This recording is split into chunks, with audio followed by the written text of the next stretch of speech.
Hello there, and welcome back to Code with Larry.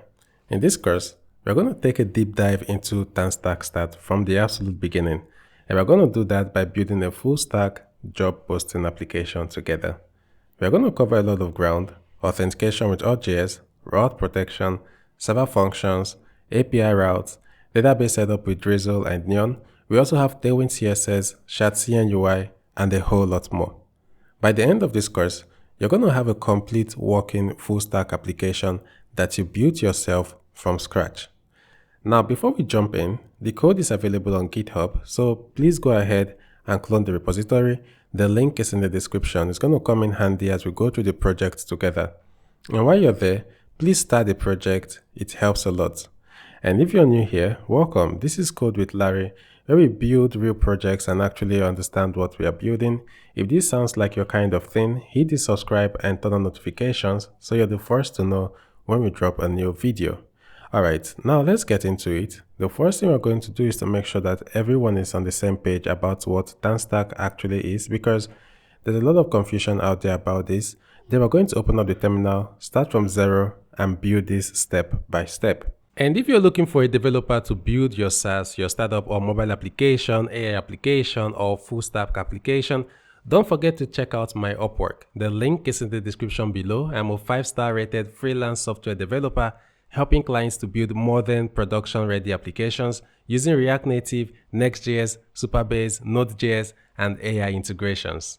Now guys, before we get started, I would just like us to get the definition or the explanation out of the way. So what is TanStack Start all about? So it's a full stack framework. It's a full stack framework that is used for building web applications. So it uses React.js on the front end, and it also helps to handle the server-side logic on the back end. So it has some core functions such as routing, where it handles the navigation and the switching between pages. We also have data fetching, SSR, so server-side rendering, and also server functions.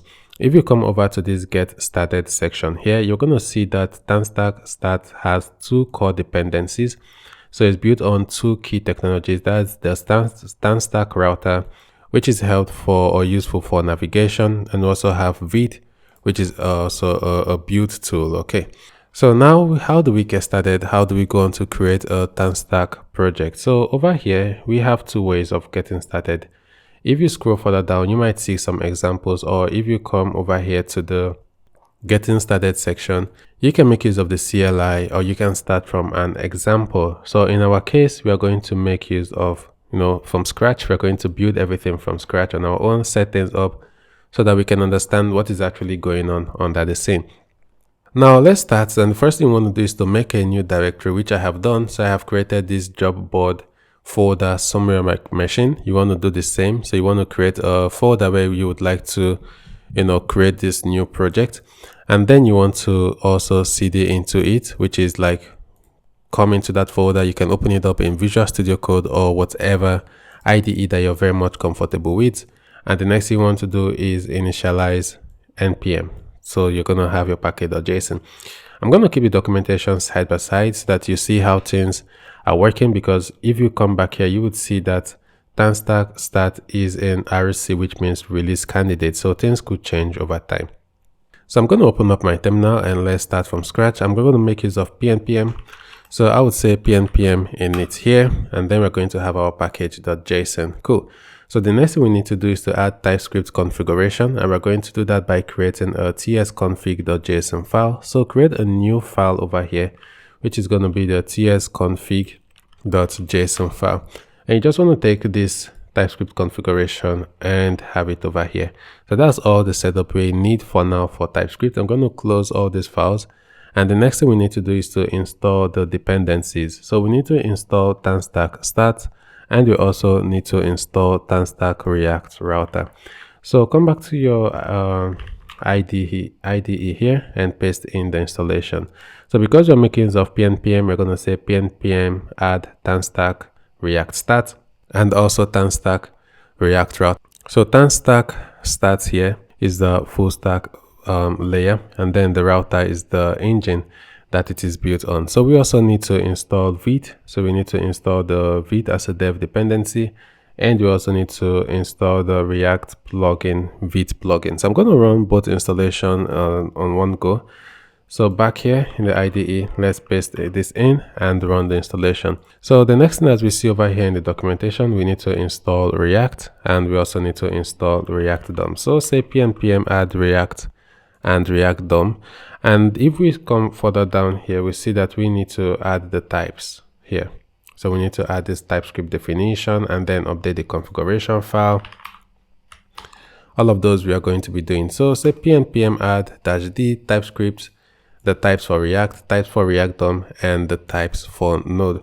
Okay, so let's update the package.json. So over here in the package.json, I'm just right at the top here. I'm going to add this type, and I would go with module as a value. But that's not all. We also need to add this script. So the dev script as well as the build script. So here on in the script section, let's add the dev script as well as the build script. I'm going to add one more, which is going to be the start. So the start is going to start the build, and that's going to be Vite preview. All right, so now we have all of those. We need to also create a viteconfig.ts file. So, oops, I'm just going to close this. How do I close it here? Yeah. So let's create this viteconfig.ts file here, vite.config.ts file, so we can have the Vite configuration. So we're going to copy this and just add this here like this. Okay, so now we have the Vite config. You see here that the React Vite plugin must come after the start Vite plugin. Okay, so this must come before this here, like that. Now we have that we need to create the required file structure, because these two files that we're going to create are required for TanStack Start usage. So one is the router configuration, and the other one is the root of your application. So this is what we need to create, a tree that looks like this, and then this is the required code. So let's start with this first. We need to create a source folder, an src folder, and here we need to create a routes folder, just as we see in the documentation. And here we're going to create the root route, which is like our root configuration. You can imagine this to be the layout.tsx if you're coming in from the Next.js side of things. So here, let's call this __root.tsx like this. And then inside this source, but outside this route, we need to create the router.tsx file. All right, so now once you have those done, let's copy the router configuration. I'm going to copy this. Don't worry, I'm going to walk through what this router configuration is, what everything is doing. And I'm going to save this here. If you get this error here, this root tree gen, we're going to leave it, okay? Because it's going to be automatically generated when we start npm dev or npm dev, whatever build tool and package manager you're making use of. So it's going to be automatically generated, and this is going to have the TypeScript type safety for applications. So the routes, the entire application is going to be aware for the different routes and stuff like that. So it's going to hold the TypeScript types for our application. Now we must export this get router function that we have here, because it's going to return a new instance every time. So a new instance per request is going to prevent state from leaking between users on the server side, okay? And this root tree over here that comes from this, as I said before, is auto generated, and it's going to map all our route files. And then we have stro restoration that is set to true, which is going to restore the stro position when you are navigating back, and then we must return the router this. So this is what's going on here. Once we start our application, I'll just leave this open. You would see the error go away. And the next thing, if you come further down here, is this over here. So let's take this. This has a bit more code. So let's see how we can walk through the explanation over here. So I'm going to paste this in here, and let's see what's going on here. So maybe I'll zoom in a bit and I'll collapse this so we have more real estate over here. So we have the imports here coming in from React, and also this that's coming from TanStack React Router. So let's come here, and here we have create root route, which goes on to create the permanent wrapper that is going to wrap every page in the application. And here we have this head tag and the component. We have this head, and we have this component properties that is used as a definition in this create root route. Now this head here is just TanStack Start's way of injecting the meta and also the title into the HTML, okay, before it goes on to reach the browser. So this here is going to run on the server side and it's going to go on and inject it into the HTML that gets generated. And there we have this component. This is going to be the React component that is going to be rendered for this specific route, okay? Because in this case, it's called root component because it's going to be like the wrapper that wrap every other page in the application, okay? So it's always there. It doesn't unmount. And here we have this root document here. It's just a regular component as we see over here that is being rendered for this route. And the reason why it's here is just to make it cleaner or easier to read. And here we have outlet. Outlet is where you can imagine outlets as a placeholder where TanStack router is going to replace any active route or navigation right inside here, whereas this root document which we have here is going to be the wrapper. And you see here, this root document is taken in this children prop, so that means this outlet here is going to be rendered here, and here we have the HTML and the tag that wraps our entire application, okay? And this script here is going to inject all the client-side JavaScript bundles, and without having this script here, React is not going to be able to hydrate. So this page is going to work, it's going to look okay, but you're not going to have interactivity that is going to be working, so it's going to be always required. So now we have this, it's saying, hey, we can go on to write our first route, okay? So if you open up your terminal and you run npm dev to start up your dev server, you're going to see here this error is going to go because now we're going to have this file that is going to get generated for us in a moment. So now you see it gets generated, and yeah, so over here, and the error is gone. Now, because we do not have any page, if we come over to localhost 3000, we're going to see not found. And based on the documentation, we can create our first route by naming it index.tsx. So here where we have the route, we can create this index.tsx file. We're going to get a boilerplate code that is automatically generated for us. And once we come back here, we see hello. Okay, so now we have this basic understanding going on what's going on and how we can go on to set up a TanStack application. I would like us to do the next thing. The next thing we would like to do is to install Tailwind CSS. Yeah, in order for us to install Tailwind CSS and also shadcn UI, I have this documentation here for Tailwind CSS integration, also from the TanStack Start documentation here. And we need to install Tailwind CSS and also the plugin, the Tailwind CSS Vite plugin. So I'm going to copy this and we're going to say npm add, and we're going to paste in the installation so we can have them here. And the next thing we need to do is to configure the Vite plugin by adding up this Tailwind CSS here. So let's do that. Let's come over to our Vite config. And here in our Vite config file, we want to bring in this Tailwind CSS import here. So I'm just going to import this somewhere around here and paste it. And then we need to, just after this Vite React, we need to go on and add the Tailwind CSS Vite plugin like this. And then you can go on to save the file. Now we need to import the CSS in our CSS file. So anywhere in your project, you need to create a CSS file. So for that, I'm going to come right here, and inside the source, I'm going to create a folder. I'll call it styles, and I'm going to create an app.css file. Now you can call this anything you want, as we see here. You can name it whatever you want. So you might want to name it globals.css or anything like that, but I'm just going to go with app.css here because in case the documentation changes and you're taking the course or maybe something, so that is just like in sync with the documentation whenever you take a look at it. And here we need to add import, and here we're going to import Tailwind CSS like this. So Tailwind CSS. So this is all we need to do, going a little bit different from the documentation. And then we need to import this in the root of our application, which is right here in the routes. We have our root.tss here, and here we're going to import it. So you can just come somewhere here and you want to import like this, which is going to come right into the styles, and here you have your app.css. Now with this imported, we can go on to test if we have correctly set up Tailwind CSS in our application.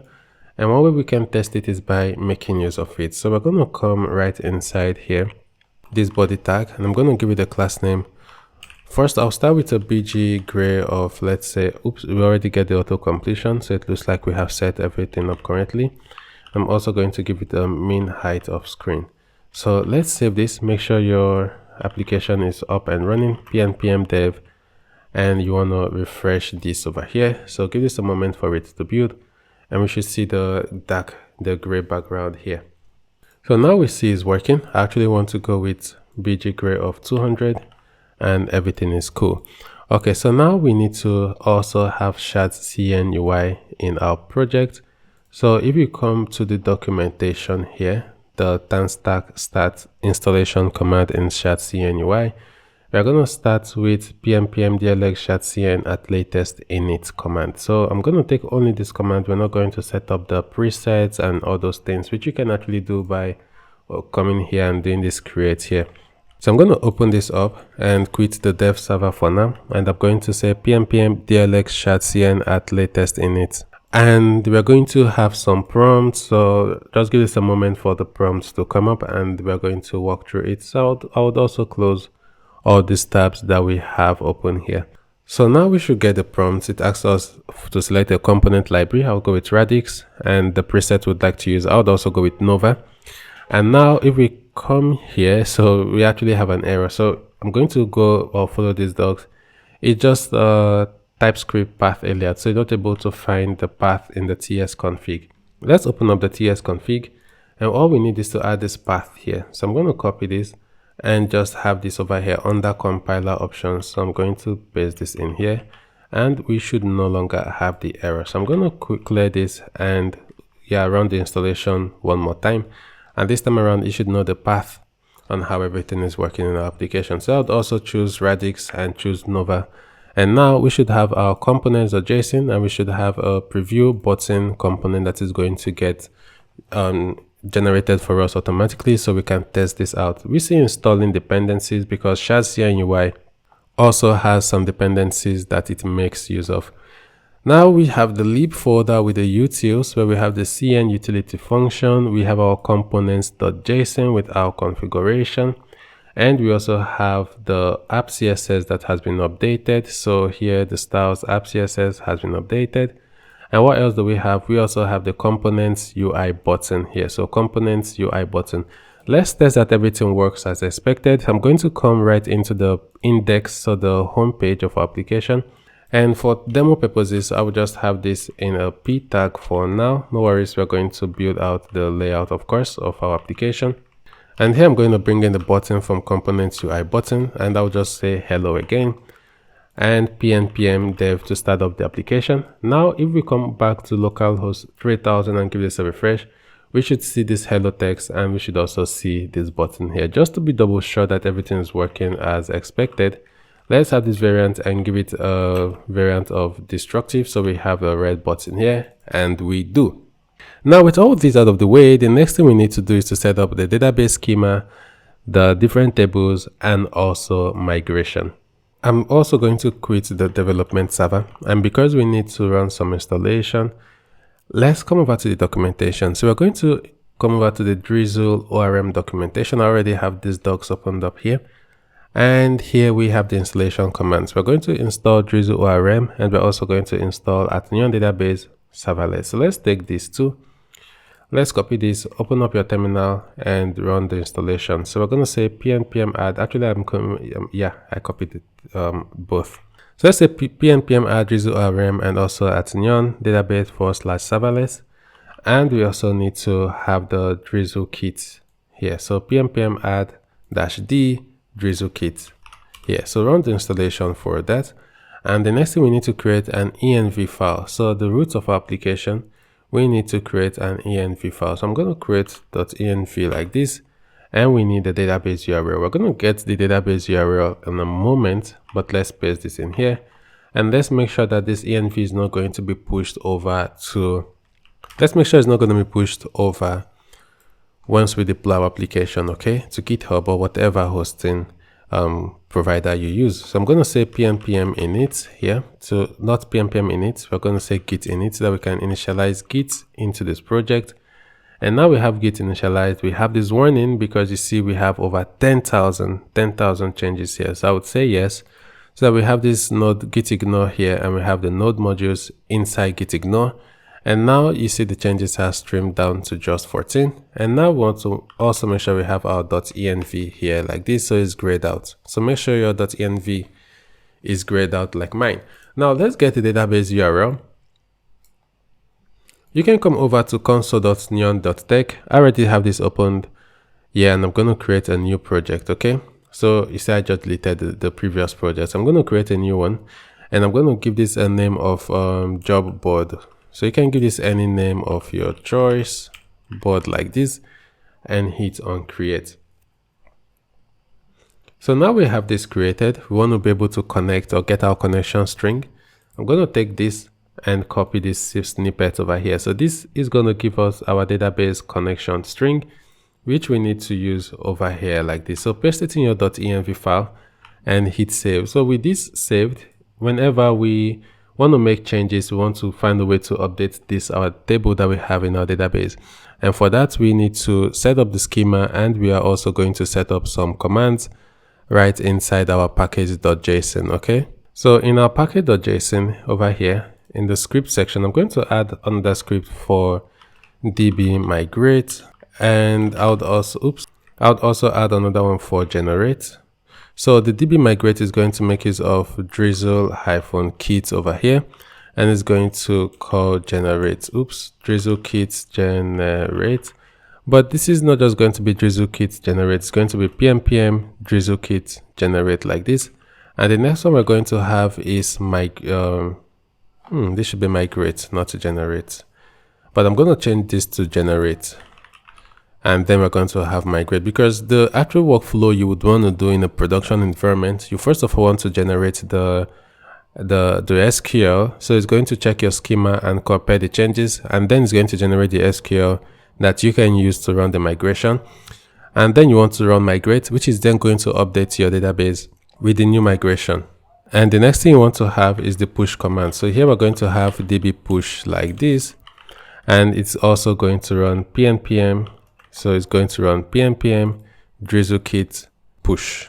Okay, so here I'm going to have this pasted here, pnpm drizzle kit push like this. So these are the three commands that we are going to need. Now for us to continue next, we need to go on and create our database schema. So we need to create a different schema that we are going to need. Now we're going to do things a little bit different, just a little bit different here. Than because we are making use of Auth.js. And if we come over to Auth.js, we have these providers here. And in our case, we are making use of Drizzle. So Drizzle should be somewhere here, around here in alphabetical order. Oops, not providers, sorry. We want to come over to adapters. So we're making use of the Drizzle adapter. And here you see the schemas. So we have this for PostgreSQL, where we need to create additional schemas than our application needs. So things like users, accounts, sessions, verification tokens, authenticators. So we need to do things just a little bit different here, okay? But the idea remains the same. So I'm going to clear this, and now in the source folder, we need to create a new folder and call it db. And here we're going to create the file. So we're going to start with the schema.ts file, and we're also going to have the index.ts file here. So the index.ts file. The reason why we call this index is in our application where we want to reference database, we do not want to have import status like /db/db, okay?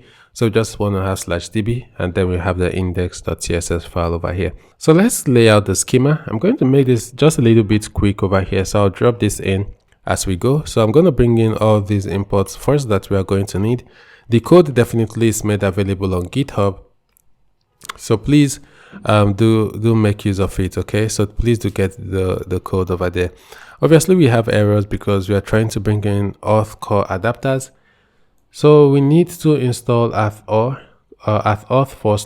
So here this, so it says we should not install this, but we're going to install it. And the reason why we are installing this is because Next.js, so if we go with Next Auth Beta, it still has some internals that is specific to Next.js. You're going to run into loads of errors. So over here, the documentation, so the TanStack documentation from this example, you see over here, they also make use of this start-authjs. Okay, so we're going to be setting things up this way based on the official documentation of TanStack Start. And following the documentation, we need to install this auth core. Okay, so yeah, so let's install it. npm add, and we're going to install at auth/core. So now we are done with the installation. I would always try to make reference to the documentation so you know where things are actually coming from. The next thing we need to do is to create the users table. Also, this table we are creating here, this users table is coming in from the documentation. Okay, so that's why I'm a little bit fast with this. Again, if you come back to where we were at before, you will see here this PostgreSQL.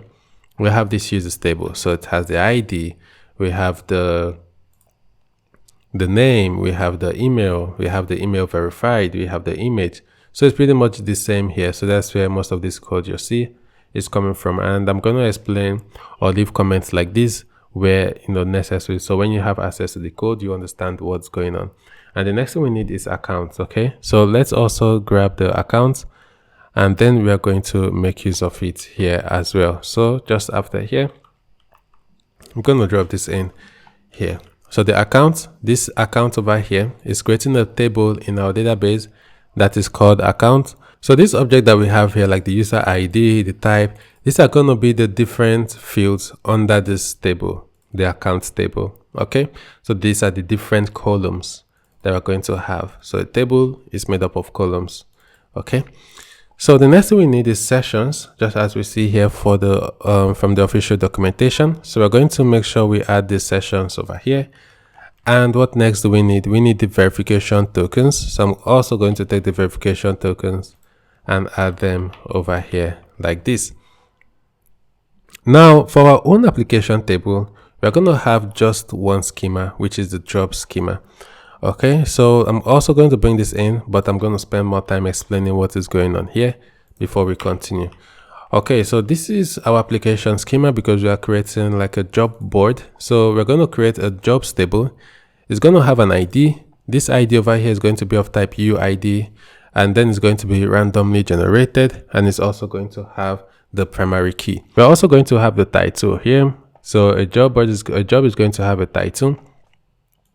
We're also going to have the company. So the company that is creating the job listing, the location, the type. This type, you could make it enum. So it could be of type full-time, part-time, remote, or contract.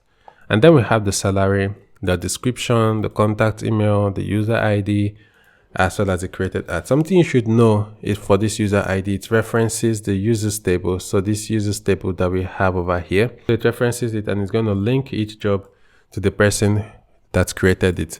Now we're going to have two types that we might need in our application, which is the job type and the new job type here like this. So let's say we want to create a new job. We're going to make use of this type because this is making use of this jobs table.inferSelect. And if you hover on this, you will see what needs to be provided whenever you're creating a new job. And the same thing for this job object here. It just gives us this type safety in our application. Now, the next thing we need to do, if you come back to the Drizzle ORM here, we need to create something like this. So let's do that here. I'm going to come over to this db-index.ts here, and then I'm going to bring in the different imports we are going to need. We are going to need to import Drizzle, also need to import Neon, and we also need to import the schema that we just created over here. Now we're going to have this const SQL. So const SQL like this. Let me fix this here. SQL is going to be equal to Neon. And then Neon is going to take in the connection string, which is going to be our process.env. And then we're going to have .database URL. So that's what we called it in our env. So it has to be database URL like this. And if you have error, you just need an exclamation mark to show that, hey, we're always going to have this. And then we need to export const db, which is going to be equal to Drizzle. And here we're going to pass SQL. And here we are then going to pass this object with a schema just like this. And we're going to save this file. Now this Neon that we have over here is going to create the HTTP SQL executor, and it's going to make use of fetch under the hood. Okay, and here we have DB over here with this Drizzle wrapper that is going to wrap the SQL executor with type safe query builder, because we are passing our schema over here. Okay, so the next thing we need to do is to create a Drizzle config. Somewhere in the documentation here, we'll see a Drizzle config that was created here. So over here we see the Drizzle config. We are also going to do something like this in our application right now. So let's come here, and right here in the root of our application, not inside the DB folder, we are going to create a drizzle.config.ts file. So drizzle.config.ts file here. And again, I'm just going to bring this in because it's actually pretty much straightforward, like coming from the documentation here. So I'm going to save this, and let's walk through what's going on here, because we're not making use of .env.config, so that's okay. Here we have the schema, which is pointing to our database schema. We have this out, so whenever we run the migrate file, we're going to have a Drizzle folder here that is going to contain the migration. We have the dialect PostgreSQL. If you check here, you have other options here. So we are working with PostgreSQL, and then the DB credentials, we are passing the URL, which is the database URL here.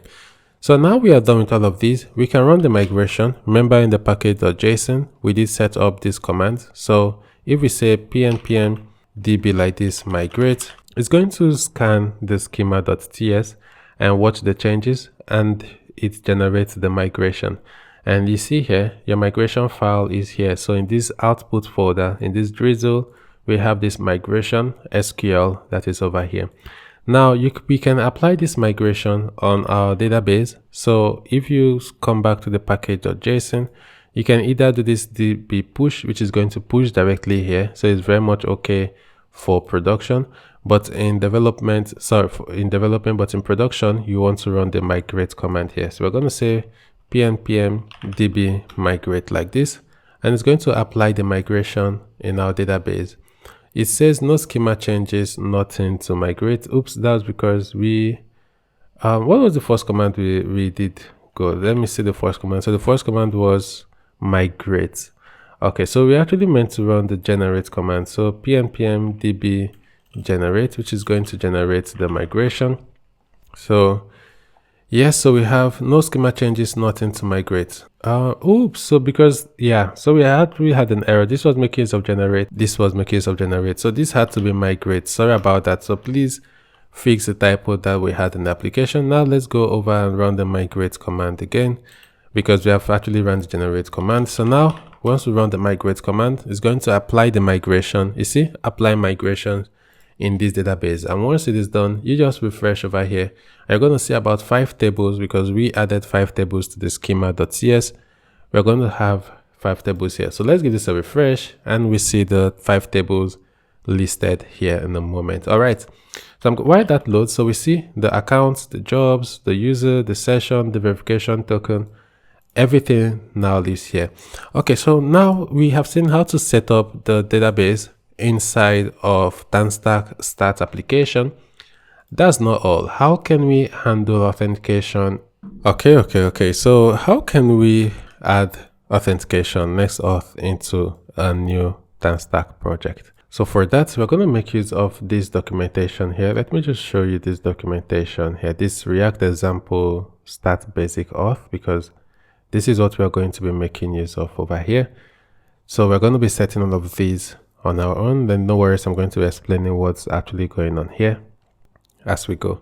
So the first thing first, we need to install the dependencies. So we need to say pnpm add, and then we say start-authjs. This start-authjs library we are using is the TanStack specific Auth.js bridge. Okay, and it's what we just saw right here in the official documentation. And what it does, it exports everything from the auth core package that we installed. So the auth package from Auth.js over here. So it exports everything, but this time around, it's pretty much configured to work with TanStack Start request model. Okay, so we also need to add the Drizzle ORM adapter. So we need to add this, the auth Drizzle adapter. So I'm going to copy this and say pnpm add and paste this right in here as well, so that we can install it. Now we need to update our env with the auth_secret. And this should be some secret. Definitely in production, you're going to make this to be, to be as long as possible, stuff like that. So I'm going to save this to be as long and to be as secure as possible. So for some reason, the installation isn't ongoing. So I'm going to quit this and run the installation this time around again. Okay, so now while the installation is ongoing, so it is done, we need to get two things. We need to get our GitHub ID, and we also need to get our GitHub secret. So let's go over to GitHub, go over to your GitHub profile so that we can get these two secrets that we need for our application. So let's start with the GitHub ID. I'm over here in my GitHub profile, and you want to click on this avatar you have here and come over to the settings page.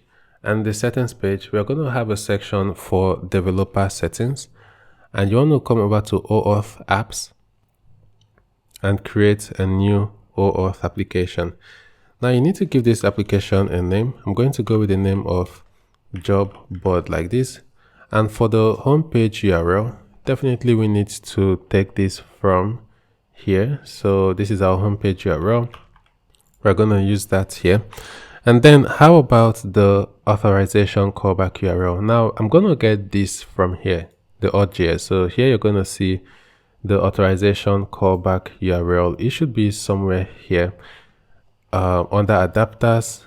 So this, and yeah, no, it's not going to be under adapters. It's going to be under providers. So if you check the GitHub provider here, and here in the GitHub provider, you see the callback URL is this callback URL. So we're going to set in this callback URL here. So I'm going to paste this in, but now it's not just going to be like this. It's going to be /API /auth /callback, and then /GitHub. Then you're going to go and register the application. It could ask you to authenticate yourself. It doesn't, but once this is your client ID, you want to copy this, and let's make use of this here. But now let's try to generate the secret and see if it asks us to authenticate ourselves. So I'm going to click on generate a new secret here. And now it asks us to authenticate ourselves. So you want to use a provider you're very much okay with if you have 2FA on your GitHub. So in my case, I have approved it. And now that I have approved it, it's going to, generate the GitHub secrets. So copy this and save this, and make sure you update the application. So you want to update the application here, and that's about it. So now we can come back to our application, and the next thing we are going to be doing over here is to create the Auth.js file. So I'm going to close this, and right here in the root of the application, we need to create our auth configuration. So this Auth.js file. And then we also have some imports we need to bring in. So I'm going to bring in all of these imports over here and drop them in here. So we are bringing in GitHub. We are also bringing in the start-auth library that we installed. And our database needs to come from, let's see, it needs to come from, it needs to come from the source, and the source we have /db over there. Okay, and what else? This also needs to come from the source, src, and then db, the schema file. And why do we have this error here? That's because maybe I try it again. So give me a moment, please. So we need to, the source, and then the db, and then we have the schema over there.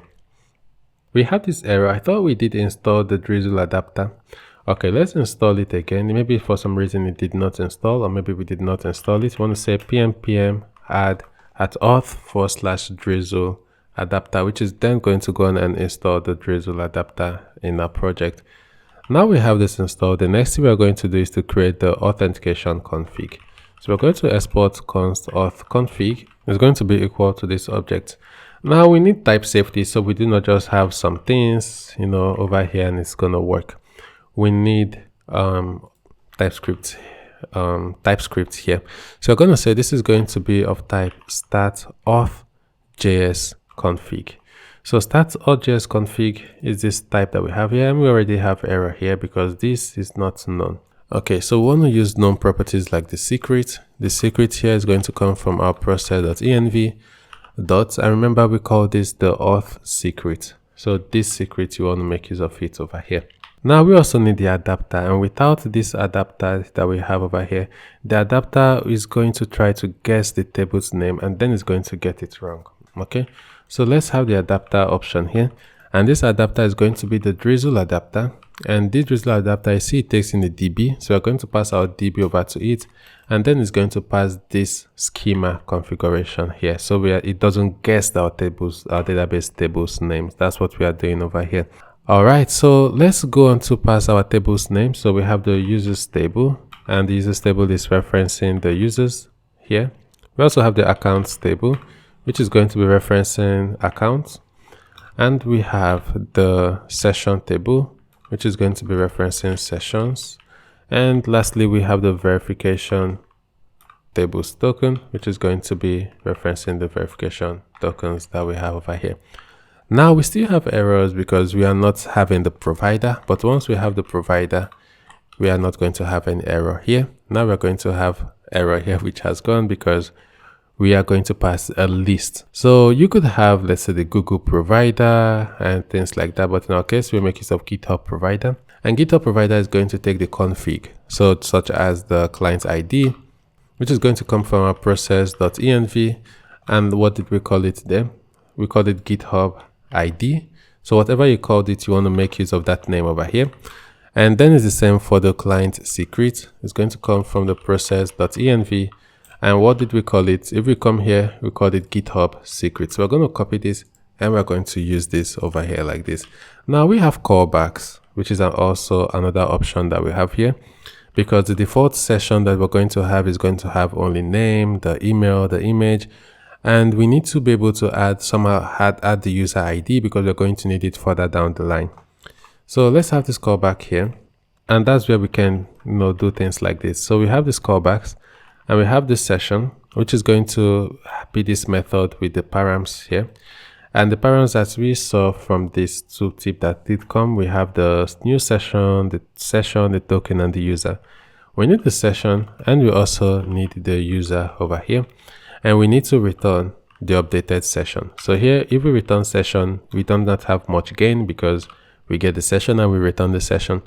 So we need to update the session, and we can do that by saying if session.user here, then we're going to say session.user.id. So you see, it's going to be equal to the user.id because we do not want it to use a random user ID. We want to make use of the user ID that is in our database. Okay, so now with all of these set, we need to create the Auth.js API route. You might be used to this from other frameworks or libraries. By coming into the source, you need to create an API route and stuff like that. So in this case, it's going to be inside this routes folder. That's where we define the routes for our application. And here we're going to create a new API route. And the next thing we are going to create is the specific route, okay? So after this, we are going to create a new auth. Yeah, so it's /API/auth, and then a catch-all route. So how do we define catch-all routes? In Next.js, you would do something like this, spread, and stuff like that. That's not going to work here. It's actually this $sign that we have here, .ts. So what this means, it's saying any request that comes to /API/auth/sign-in is going to come here, /sign-up, /sign-in/GitHub is always going to come here. And what we're going to do is to get that request, and we want to forward it back to Next.auth for Next.auth to be able to handle it. How can we do that? Let's export a const. We're going to call it route. We need to export this const route over here. Okay, that's the way it works in TanStack. Okay, and this is going to be equal to create file route, which goes on to create this file route for us. Because in TanStack Start, server only route is going to make use of the server.handlers pattern that is going to be inside this create file route we are going to define. So there's no separate like create API file route or something like that.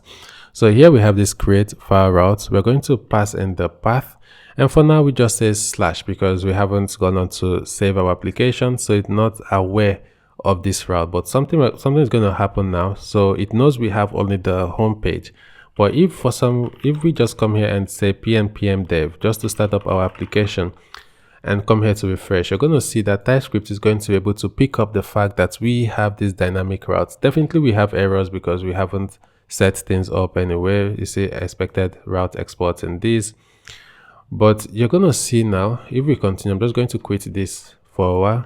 If we come here, okay, we still do not get like the autocomplete, but once we wire this up completely and we save this, there are no errors. I expect this to be able to, you know, pick things up correctly. So let's fix this here. I'm going to say /API and then /auth and $sign, which is the catch or route like this.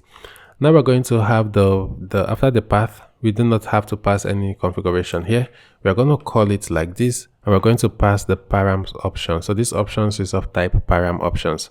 And let's pass the options here. Is this options object is going to take in the server here. And this server is going to take in the options here for the config.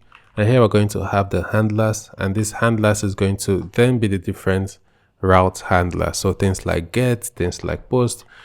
You see here we have get. And here you have other HTTP handlers like head, patch, post, put, delete, stuff like that. So we want to have a get request here.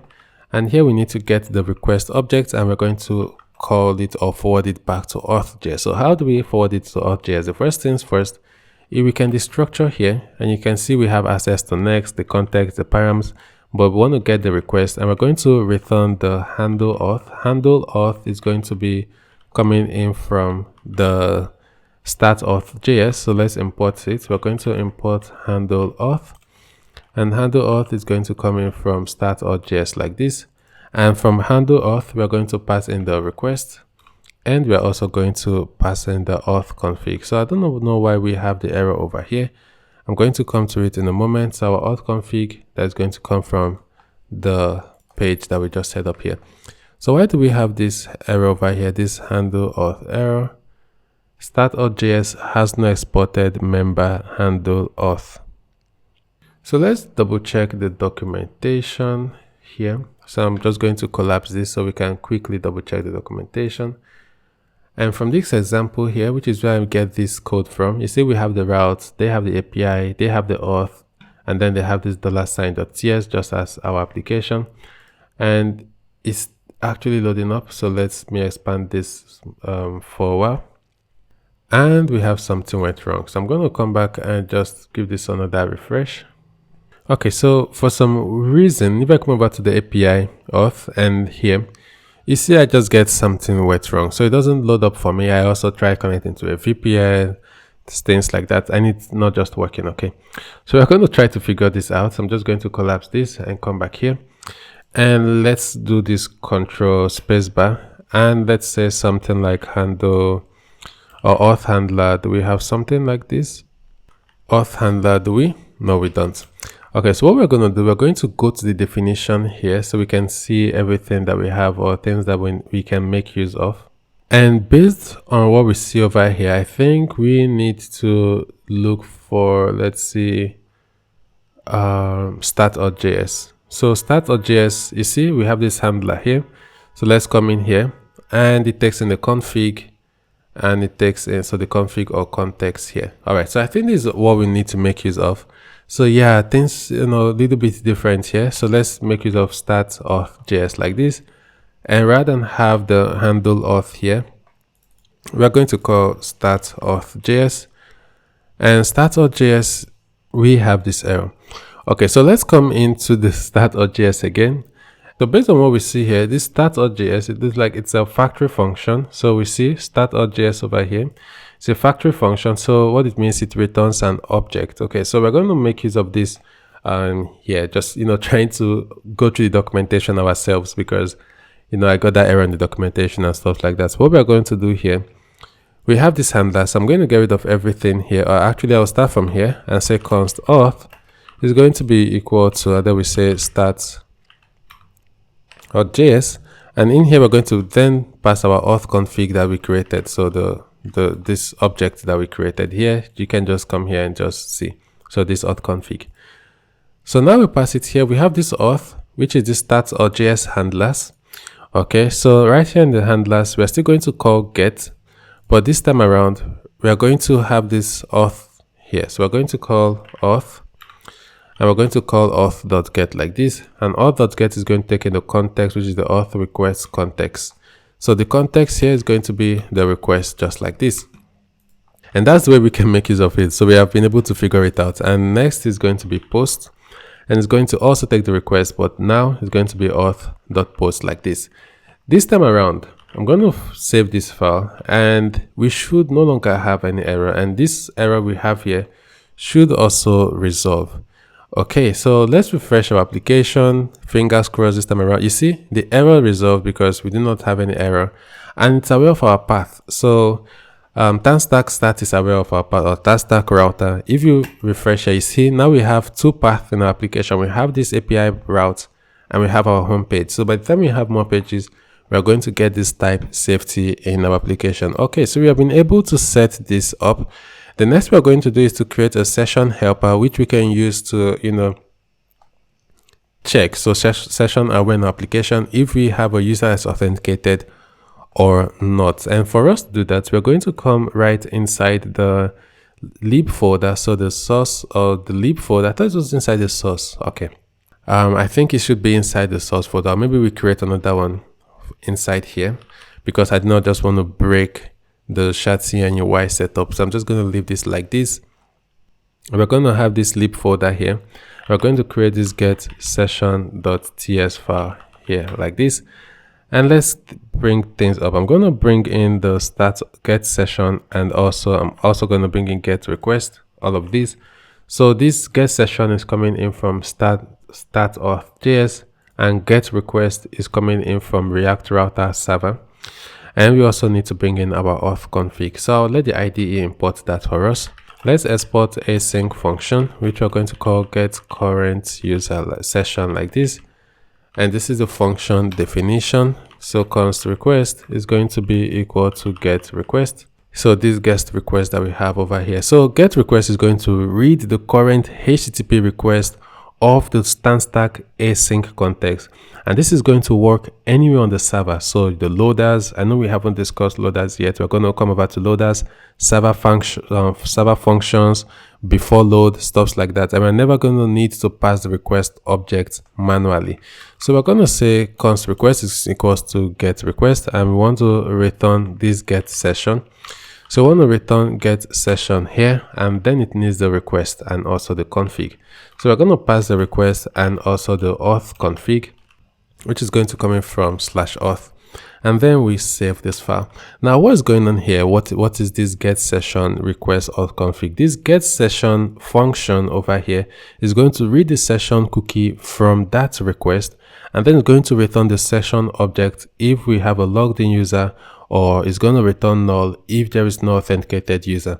And this is going to come in so helpful because we're going to make use of this inside this. The first usage is going to be inside here because we want to create a navigation bar, and we want to show things like if a user is logged in, show login if a user is not logged in, stuff like that. That's what we're going to be creating next. Let's focus on creating the root navigation that is going to be in all our pages. All right, so now how can we, have this session aware root route? We want to be able to get this session because we know that by default in React.js, or maybe here, this is going to be rendered on the client side. And this get session, you see here, we get the request object, which is only available on the server side. So we need it here, and we need to somehow get this session from the server side and pass it down to the client. So how can we achieve this? Now we can make use of server actions. You're coming from the world of Next.js, you know that you can create a file and mark it as use server by default, server files, and you have this use server directive and things like that. Now to create a server action over here, we're going to use a function. So we're going to get, let's say we have this fetch session function. And we want this fetch session function to be able to run code on the server side and get this session for us. We're going to call this or have this create server function like this, which we're going to bring in from TanStack React Start like this, and we call it. Now it takes in options, which is of type server function options like this. And here we can chain handlers to it. So handlers, and this handler that we have here is going to be the server function. So this function here is going to get called or executed on the server side. And we're going to come to that in a moment, but let's configure this server function, because I might say, what if we want to pass a GET request, or what if we want to pass a POST request? So here we can have this method, and this method is going to take in GET or POST. So for GET request, you want to make use of GET. For POST request, you want to make use of POST here. Now, this is not going to be like this, the way we use it. This is going to be equal to create server function like this. And inside this handler, we write the code that is going to be executed on the server side. So in this case, we are going to have this async function, and we want to return our get session function that is going to come from our lib get session over here. So now we have this formatted here. I'm just going to collapse this. So now we have this fetch session. Can I zoom in a bit? Yes. Now the way we can call this function, we want to call it on the page route so that it can get passed over to the component, is we're going to do a little bit of change here. Rather than make use of create root route, we're going to make use of create root route with context, which also needs to be imported from TanStack React router. Now this is a little bit different, and that's why we have the error over here, because the difference between create root route with context and also create root route is the generic type is going to tell TanStack router that every route in the tree will have access to the session on its context, which is fully typed. So every route that is going to, or we're going to have in our application, is going to have access to the session in its context with fully TypeScript support. So it's going to be fully typed, okay? So now we have this error because we expected 0 arguments, but it is getting 1 argument. That's because this create root route over here is a generic type, and that's why we have this error like this. So we need to execute it like this. So we need to call it like this, and then we have this function here. Now this also is a generic type, as you see over here. So by now it's an empty object, but we can configure this to generic type, and you can say this is going to be of this type, hello, and something like string. And if you hover here, you're going to see now it's of type hello and have string like this. Okay, but we do not need hello string like this. We're going to continue, and if we need to type the type that we need here, then we are going to do that. Okay, so here we're going to make use of a function. So we still have this head function, and we still have the component, so we know what all of these are doing. Now we're going to add a new one, which is going to be beforeLoad. And beforeLoad here, let's have this async function in here, and this async function defined like this, just here. So what is this beforeLoad and what is it doing? Now beforeLoad is also going to run on the server before any loader or any component is going to execute.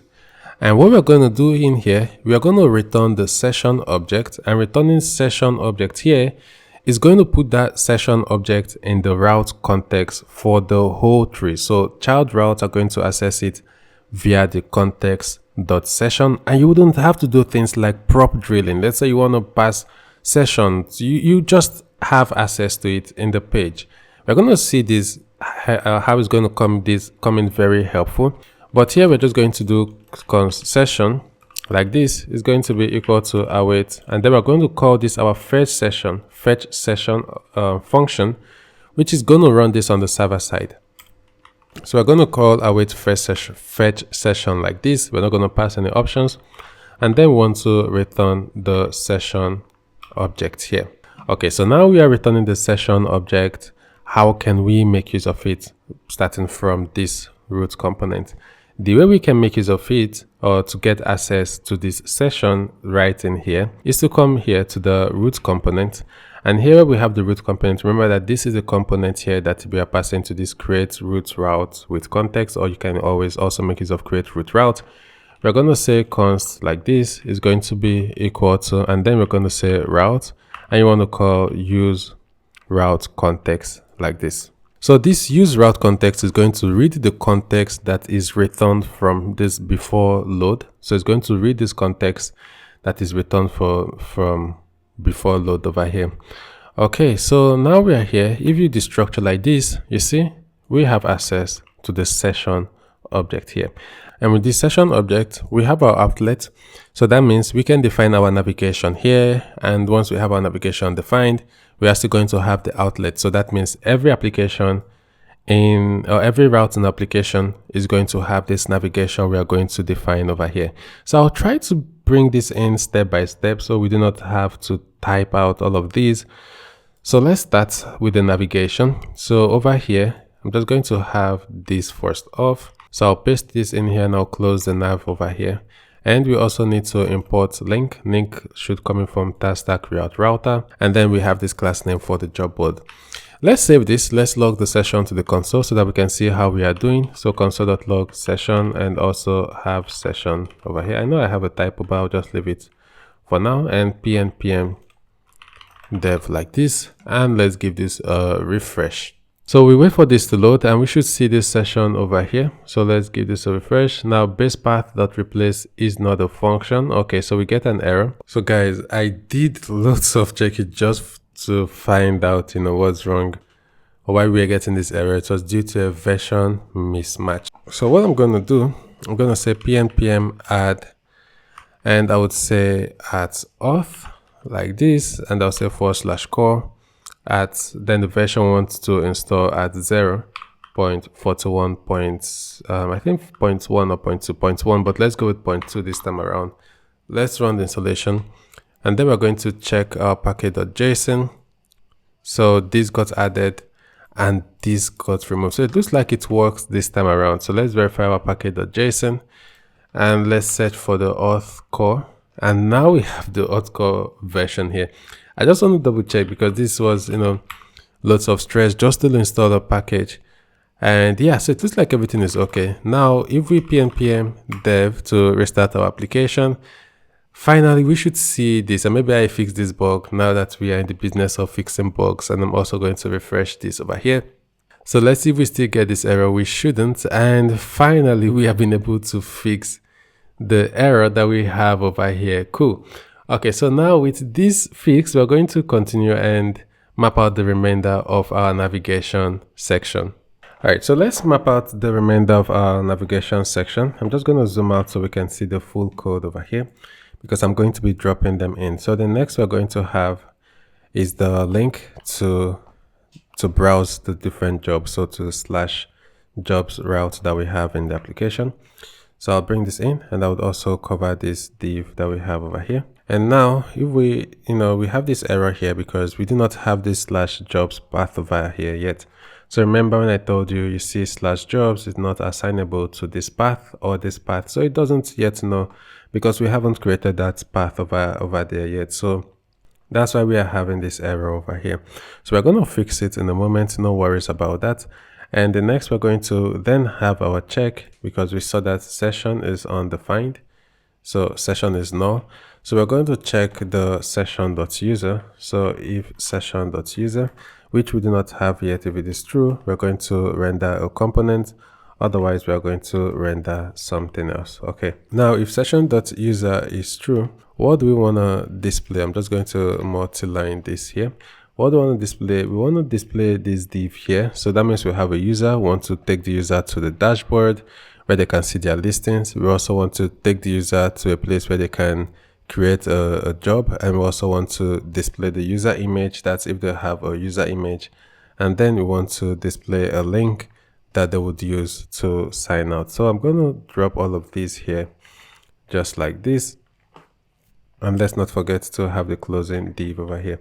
Now all this code would be available to GitHub, and you can just overlook these errors we have here. That's because we haven't created the page, but this is what the link, the component is going to look like. Okay, so we're still missing the link to sign out because that is going to be a standard A tag. We want the sign out to be able to hit the API route and not a client-side navigation. So all of these are for client-side navigation, but this time around we need the link to be able to call the API endpoint. Okay, so that's why over here we're going to make use of this link, which is going to be an A tag and not this. Okay, because it's not a client-side navigation. We want it to handle a network request. Otherwise, we want to prompt the user to sign in. So we're going to show the user this link over here that they should sign in with GitHub. Now let's save this, and we see sign in with GitHub, and we also see the browse jobs over there. Now, the reason why we see all of these is because, okay, our outlet is correctly positioned just here, but our navigation bar is not correctly positioned. So this nav bar is not meant to be here. It's meant to be for the entire navigation bar. So I'm going to have the nav bar just after this div like this so that we can have the styling fixed. And once we save this, we see everything is correctly laid out over here. Okay, so here we have this link to sign into to GitHub, and then we also have this link to be able to browse jobs.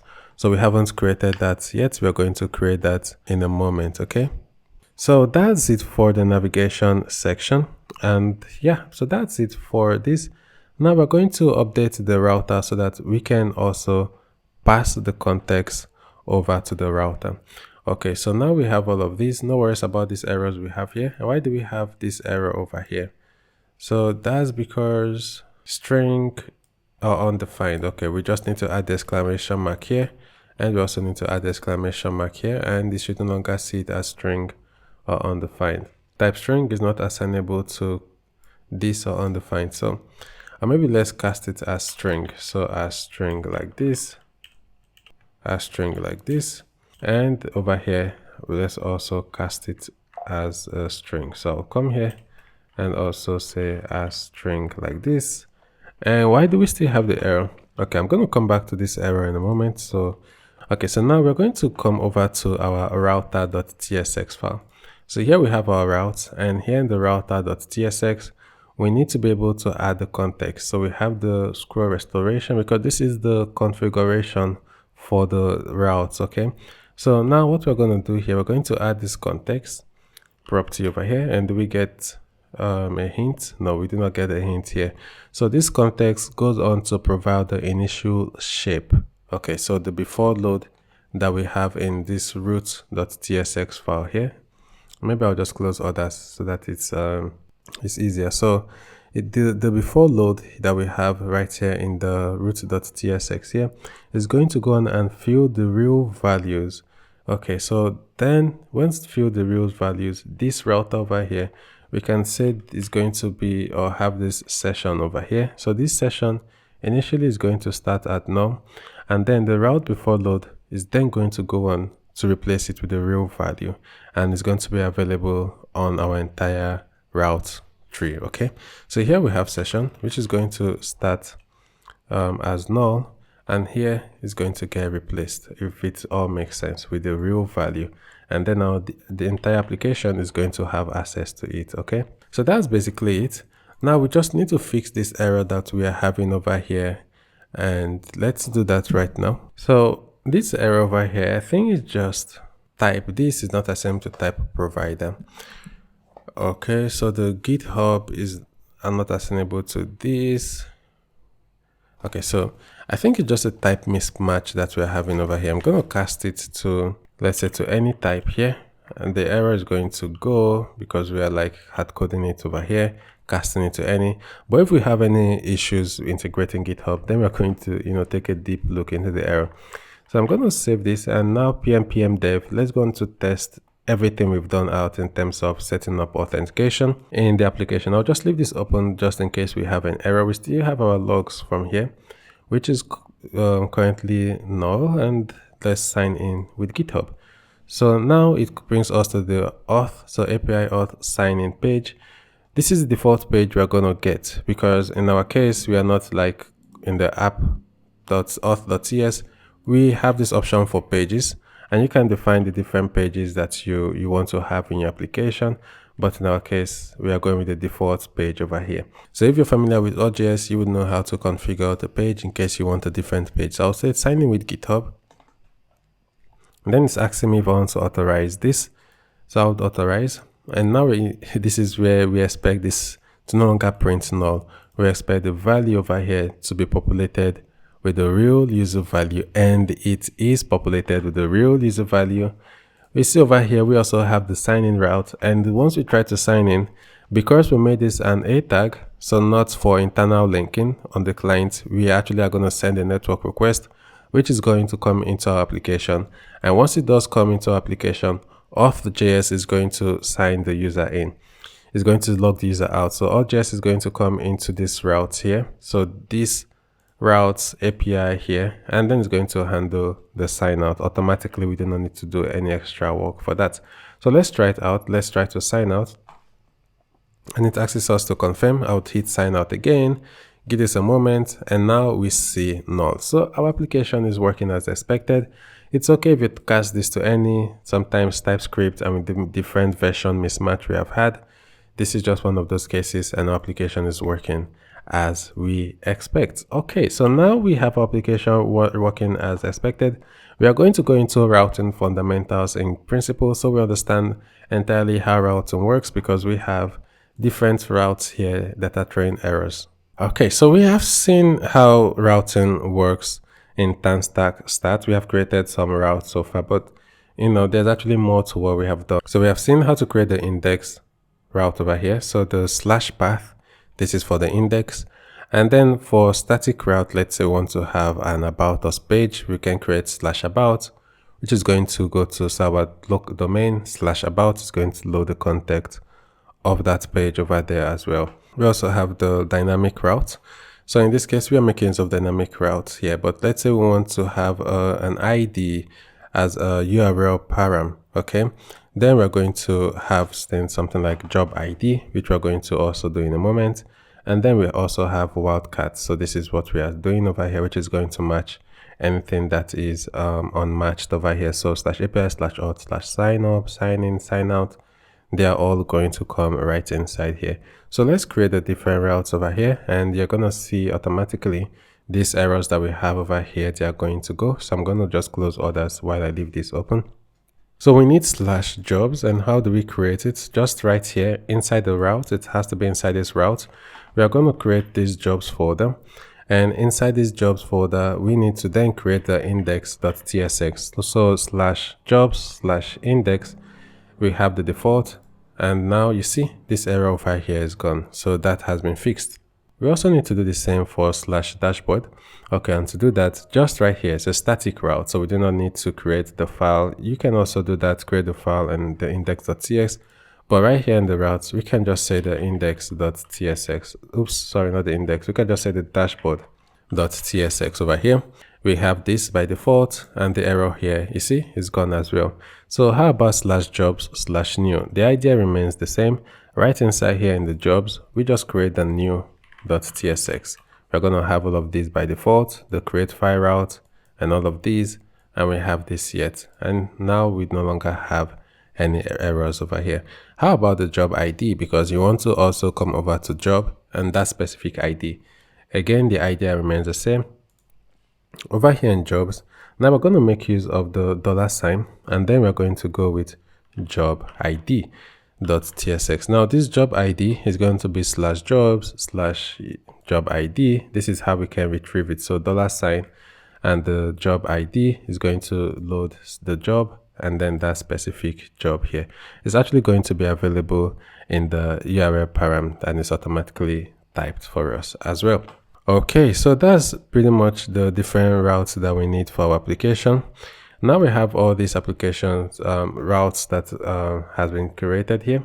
We are then going to start adding life into them and having the boilerplate. So but before we go, I just want to make sure that we're on the same page when it comes over to this create file route.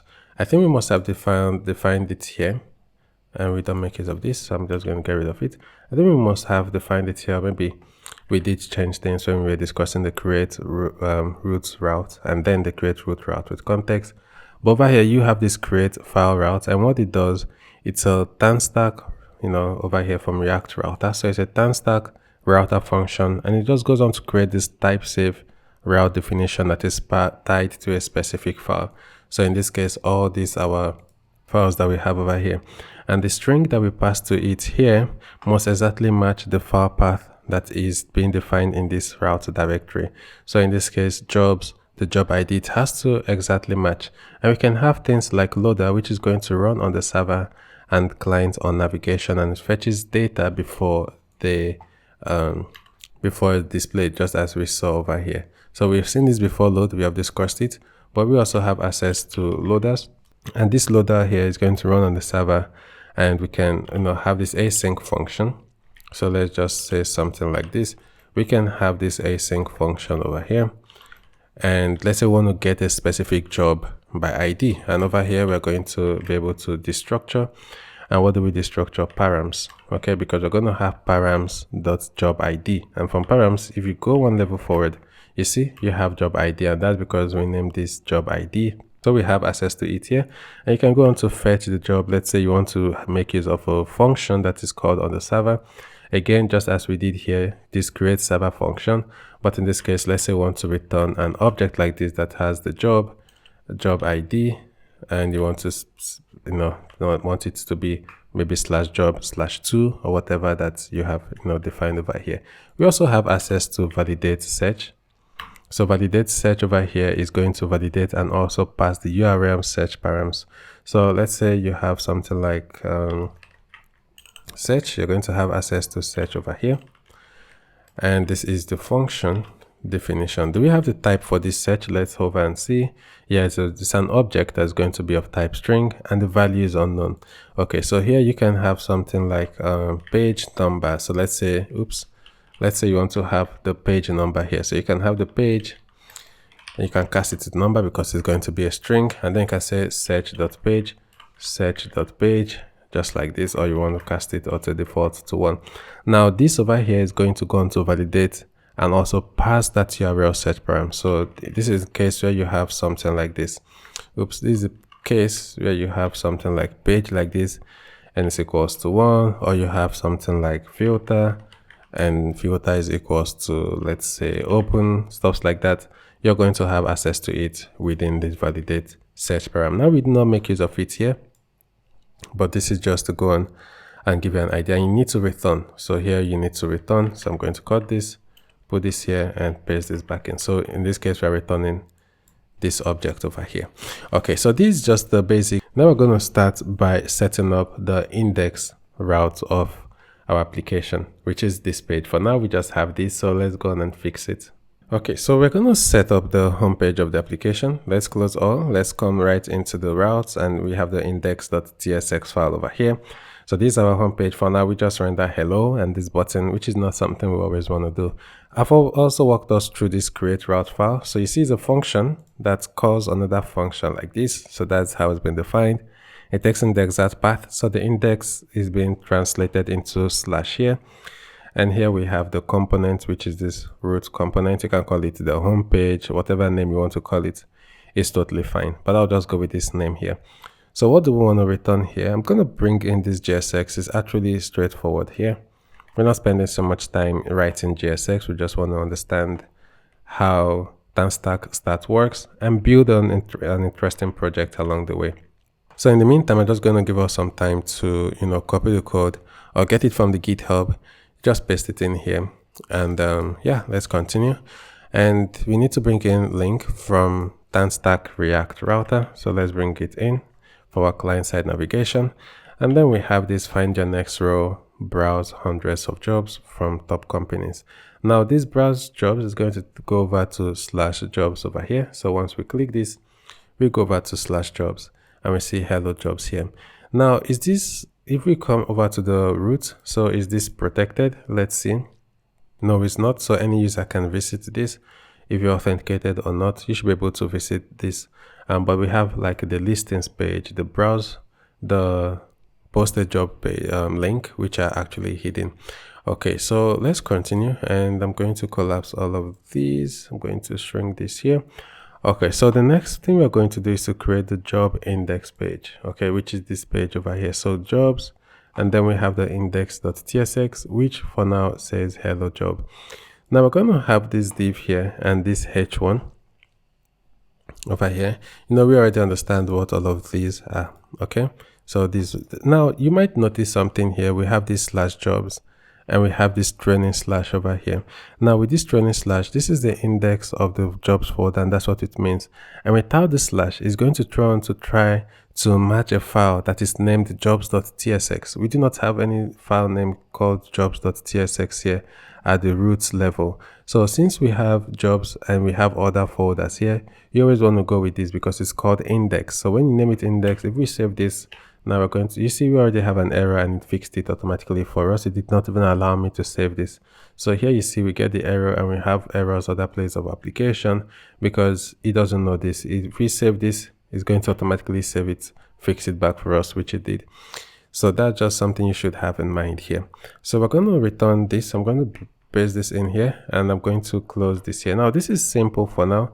We still have other components that are going to be defined here, like the loader data and also the job cards, because this is the job page that users will be able to see the different jobs.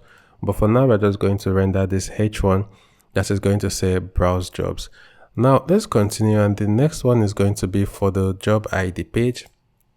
So which is this page, and for this job ID page, so how do we get access to this param? So here we have to and we also have this page equals to 1, which is what we did set up here. So I'm just going to remove this for now, just like this, and I just want to come over to 2 like this.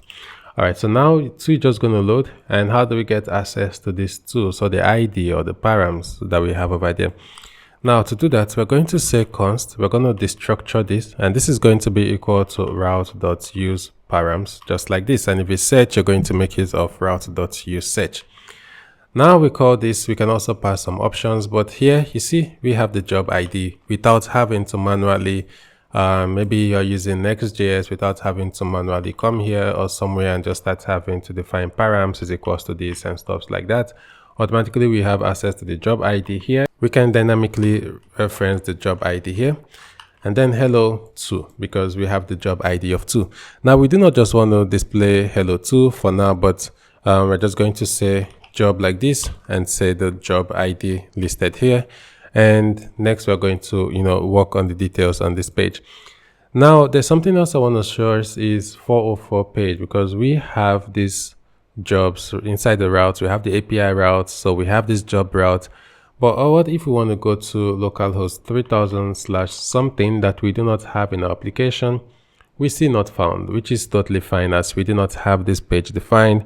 But how about defining a custom 404 page? Now we can do that by directly into this route here. Inside this route here, remember we've done the same thing like a catch-all route here. So /API/auth/this, it's always going to come here. This time around, we need the same functionality, but for 404 pages. And we can do this easily by defining this here. So this $.tsx over here, and this automatically is going to be catch-all route.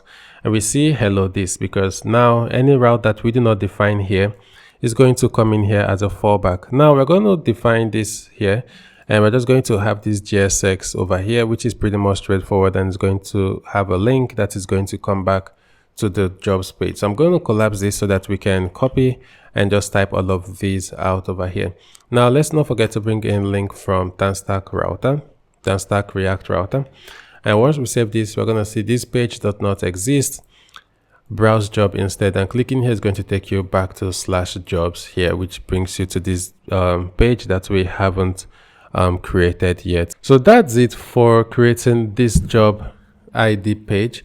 And the next thing we're going to work on now is the browse jobs page. So this page that we are currently on, which is over here in routes, job, and then we have the index.tsx. We're going to be discussing or laying out the JSX of this page. Now working on this page, there's something I want us to understand, which is the execution model, because TanStack Start runs in different environments. We have the loader functions, which goes on to run on the server side. We have seen the loader function over here in the root. We have something like the loader over here. So before load, we don't explicitly have the loader here, but it should be somewhere if we have, but no worries if we haven't defined the loader. We're going to be defining that in a moment. But we have the loader, and the idea is this function goes on to execute on the server side. We also have component functions, which is going to run on server, so SSR. Then we're going to have the client hydration. So this is going to run on the server side, and then we have the client hydration. And then we have the create server function, which is the function we have seen. So the server actions that we use right here in the root. So this create server function, where we have this fetch session over here. Now this is going to always run on the server side, even if it is called from the client, it's always going to run on the server side. So this function over here, where we have this handler, it's always going to run on the server side. Okay. Now we have this full job listing page that we are going to be creating. I don't think we have Zod installed, so let's run the installation. pm add Zod. So let's run the installation. We're going to need it right now. And I want to bring in some imports that we have. So right here at the top, we already have this create file route. Let's also import link, which will come in from TanStack React router. Then we need to import the create server function, which is also going to come from TanStack React stat. And the next we need is our DB. So let's import our DB, which will come in from the source DB. And then we need to import the jobs, which is going to come from the schema. So we defined the job schema. And then we're going to bring in some Drizzle ORM helpers like DSC for descending. And we also need equals, so EQ like this, which is going to go on and check equality. And lastly, let's bring in Z from Zod for schema validation. So we're going to import Z from Zod like this. Now let's get started. The first thing we're going to do is to define the valid URL search param that is going to involve Zod, and we're going to do that right here. So const search param, and search param is going to be, or we can call it search schema. So search schema is going to be equal to z.object, and here we're going to pass in the configuration object on how the search schema is going to look like. So we're going to have a type because the user should be able to browse or search for jobs. Now this is going to be enum type. So let's say the user wants to search for or maybe a filter for job based on the type. So once we have the enum type should be, our database actually, if we come over here to our DB or to our schema, we have text. So here where we have jobs, which is somewhere around here, see the type. So the type here, full-time, part-time, remote. So this could be an enum type, as I said earlier, but we went with text. So here we're just going to add a little bit of validation. So here we're going to have this. So it's going to be these values. So full-time like this. And we are also going to have another type like part-time. And let's say we have another job that is remote. And lastly, let's say a contract job here, contract job like this. And then we're going to make it optional here like this. Okay, so we have this, and the next thing we're going to do is to have a function that is going to run on the server side. Remember, we have had the use case of this create server function. So let's have a function to get jobs from the database. So get jobs function is going to be equal to this create server function, and remember we call it like this. Sorry, dot handler like this, and then we have the function. So in here we're going to pass this object where we can pass the method, and the method here is going to be get request, and here inside this handler we are then going to write a function. But there's something we can do, because we can also have a validator, because this is chaining in JavaScript. What we are doing here is chaining, so we can also chain here by having a validator. So we can call the input validator, and this input validator, we are going to take in the input validator, which is this search schema that we have over here.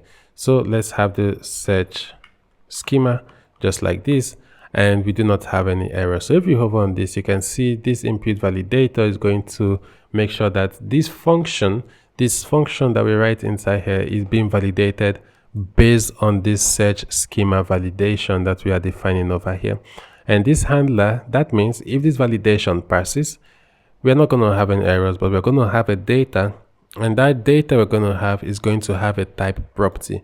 It might feel like magic, but this is it actually. We're going to have this async function that we're going to define over here, and here we have access to data. So you can have data, and if you come here, you can do something like data dots, and you can see you have data.context, data.data.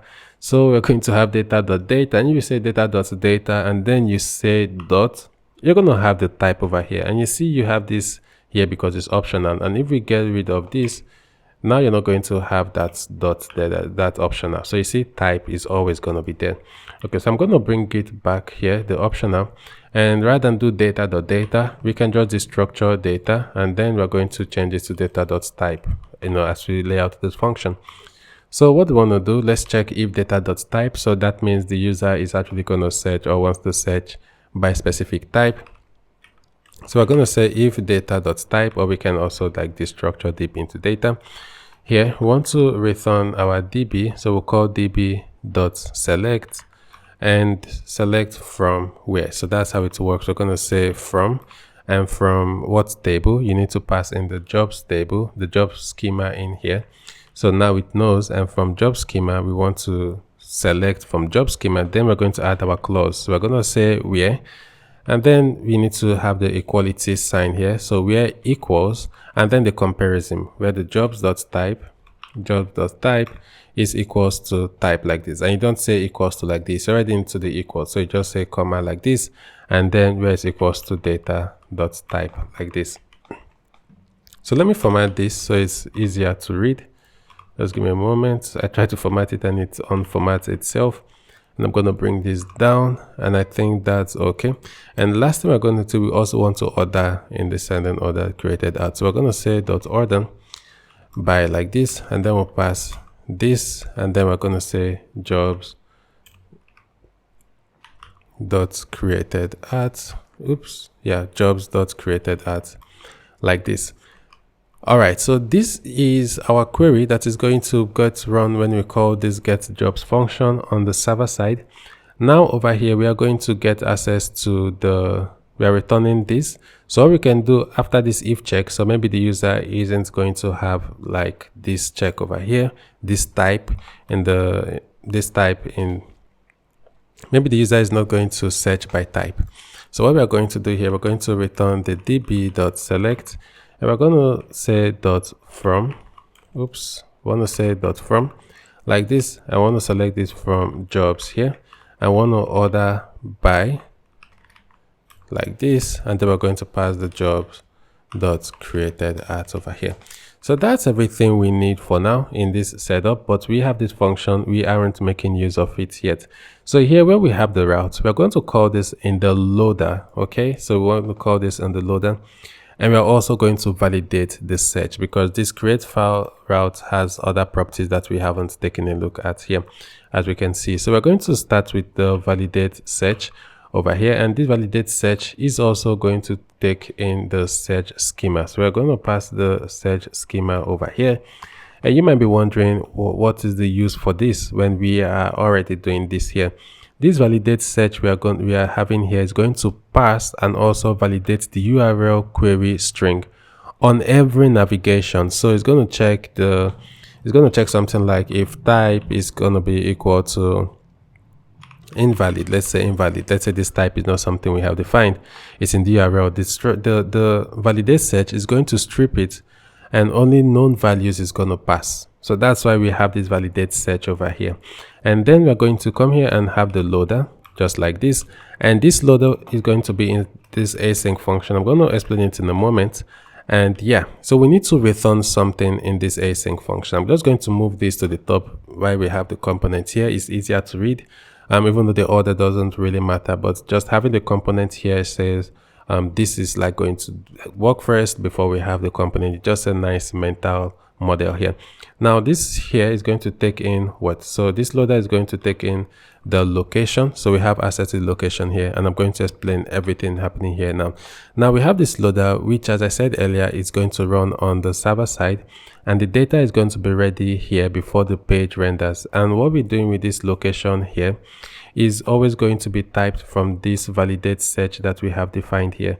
So we're going to have the location here, and we're going to, let's say we want to return an object. So we can either type out the return here, or we can explicitly return the object over here like this.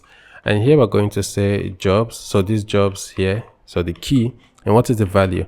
We can await get jobs like this, get jobs that we have defined. So this function over here. And now get jobs is going to take in an extra value. It's going to take in a value, because now we get the error expected one argument, but it's not getting anything. Now that argument is expecting for opt was not provided. I don't know what that means, but basically what it means is that we need to pass in the data object here. So here we can come here and pass in, we can come here and you see we have data, we have fetch, and we have all of this. We can pass data, but now data is going to be an object like this, an object that is going to have this type. So this type that we defined over here, because in this handler we are expecting this data type here. So we need to pass in this type over here. And how does it know type? It knows type because of this. We pass in this input validator, so it knows that data is going to have a type here. If we change this to, let's say, types or something like that, we are going to have types here. So you see, that's how it knows because of this input validator that we have over here. So I'm going to fix the typo there, and here I'm going to pass type like this. And what is the value for type? Type needs to be this valid, this full time, this or this, that is coming from the, that is going to come, you know, from the client, because the user can manually come here and type like a type. So it's coming from the browser. So here we're going to take it from the location. Location is going to give us access to it. And then we're going to say location.search like this, but we want to go .type. So location.search.type like this. Now we have this error over here that it's property this does not exist on this. So what is making, or what this error is all about, is the location here is not typed. So that's why we are having this error. So we're going to change our code a little bit. So after the validation search, we're going to make use of something new that we're just going to see now, and that is loader depths like this. Now I'll come over to this in a moment and explain what this is, but the quick giveaway is that this is a function over here. Now this loader depths, we have error because we are not returning anything, but if we do like this, we return an object and we do not have any error here. Now this loader depths, you can imagine this as a bridge between the search params, so the search param that we're going to have here, and also this loader. So it acts like that bridge, and the loader itself cannot directly read the search param that we have, and that's why we are having this error, because the loader cannot directly read. So what we want to do, we want to go on and extract what we need in this loader depths first, and once we're able to extract it, TanStack router is also going to use this to know when to update the loader. So this loader is going to use it to know when to run this loader again if these dependencies change. So this loader dependencies that we have over here, whenever it changes, it knows it needs to rerun the loader, and that's why by default we do not have this to be typed. Okay, so we need the dependencies, and the dependencies is going to, you know, the loader depths is just going to add as this bridge between the search and also the loader, and that's why we need to you know, make use of it. So whenever the search params changes, this loader is going to get called again. So let's implement this. We're going to come here and want to destructure search, so the search that we have here, and in here we're going to return the type, and this type is then going to be equal to search.type. Remember over here we have this validate search, so it is schema, so it knows it has this type. And here we have this search param here that we're validating. It knows it has this type, and here we have the type. So now the loader can make use of this type by just destructuring dependencies here. So you see we have access to the dependencies here. If you hover on this, it knows that the dependency is this object that has this type. Now rather than do all of these as we're doing here, we can just call getJobs, and here we can just pass the type, which is now going to be equal to depths.type. And whenever the type changes, then the loader is going to run. So you can imagine this as your dependency array, where you, in your use effects, where you're going to change things like this. So that's it. Now that we have this loader here, which is returning these jobs, the next thing we're going to do is to build out the UI here. So how do we get access to the jobs? Or let's, you know, take a moment back to understand what's going on. So we have this set schema, we have this input validator, it's going to be a get request, and then we have this handler that is going to run on the server side. So we're accessing our database. It's very much secure. This is going to get called on the server. Now this get jobs is being called in the loader, and we pass the dependencies. Now the dependencies are being handled over here because we have this validate search. This validate search takes the schema, and it's like a model for what our search is going to look like, a model for what our search params is going to look like. And we are returning type here. It knows it's going to have this type, and then it's going to be available as a dependency to the loader. So whenever the type changes, this is going to be keeping track of it. Whenever it changes, it knows that it needs to run the loader, updates the jobs, and it gets trickled down to the component. So all we can do in this component here is to destructure this. So we're going to say const this is then going to be equal to route.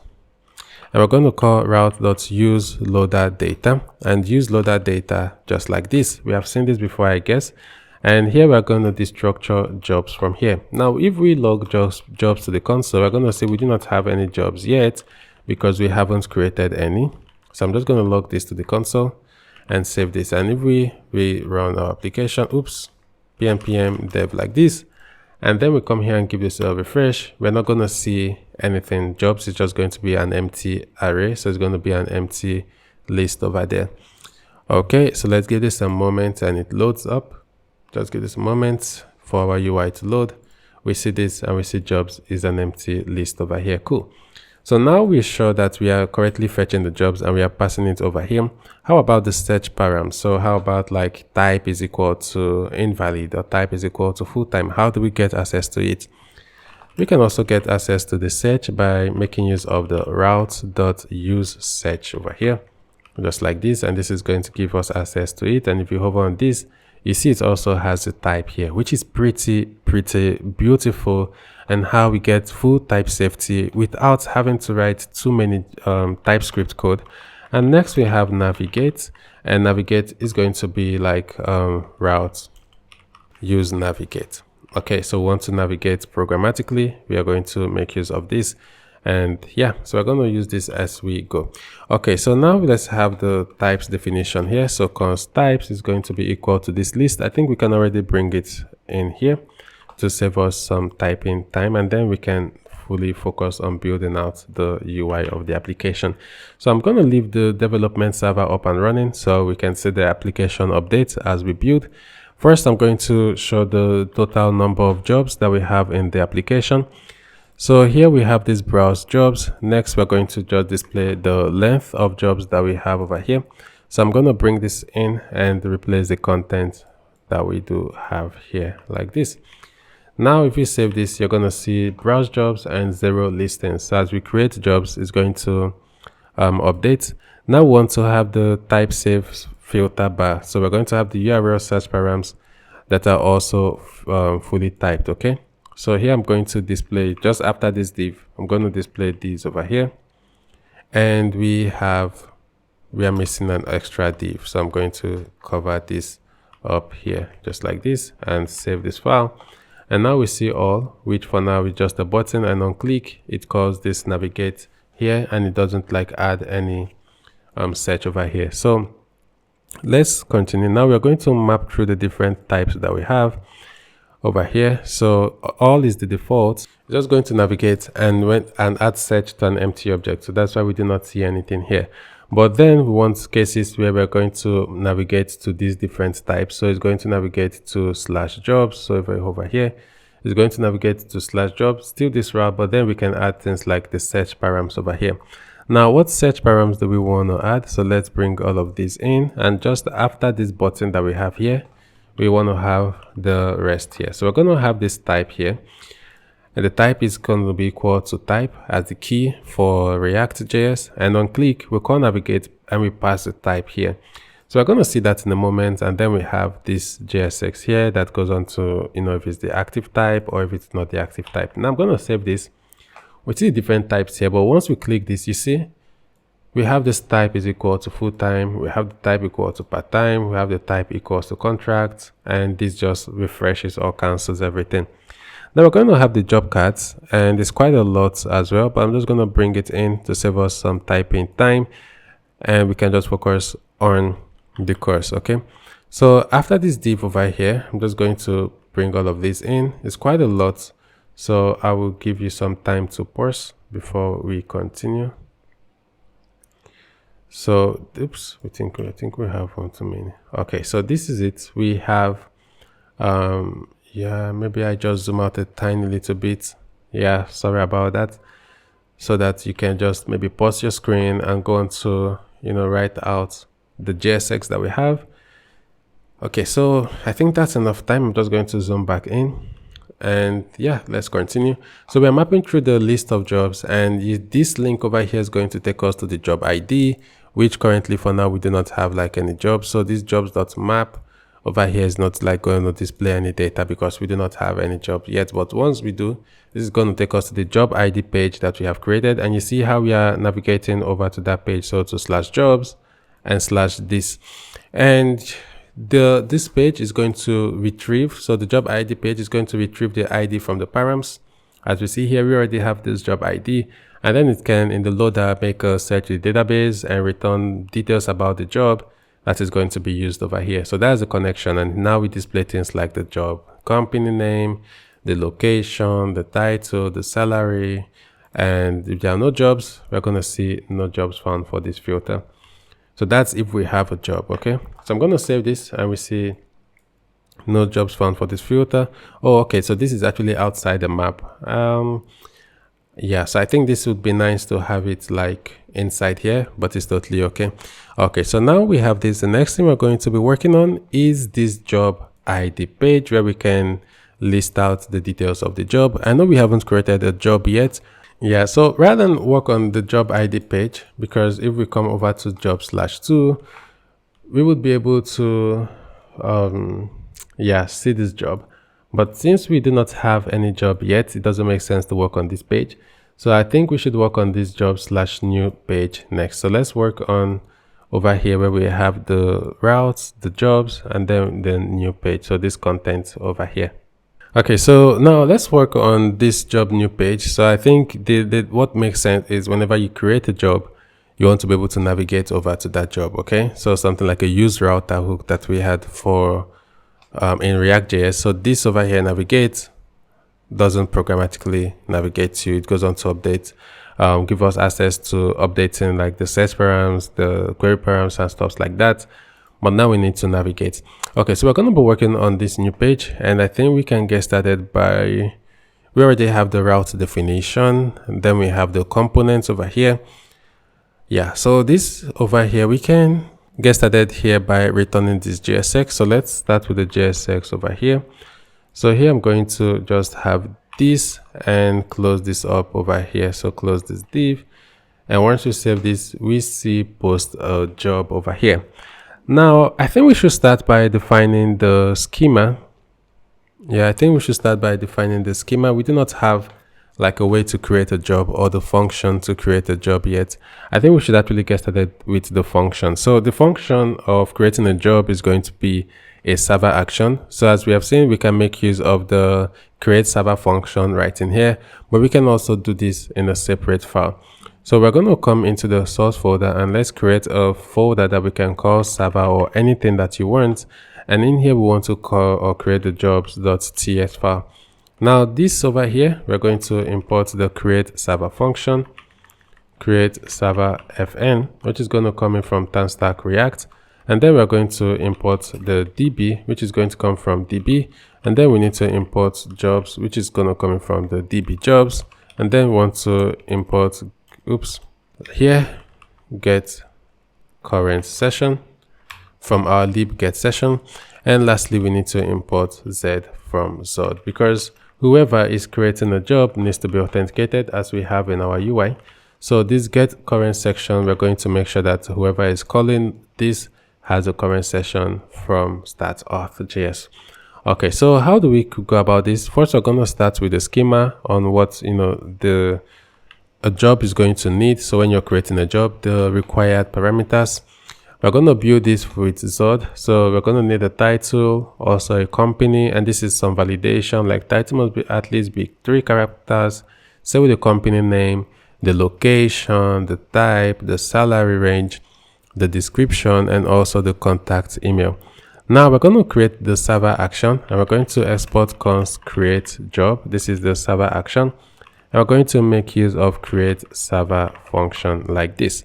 Now, remember, we can pass in the method. This time around, the method is not going to be get. The method is going to be post like this. And then we can have the input validator. And the input validator is then going to take in this job schema that is defined right here up top. And the next thing here, we can go on to have .handler.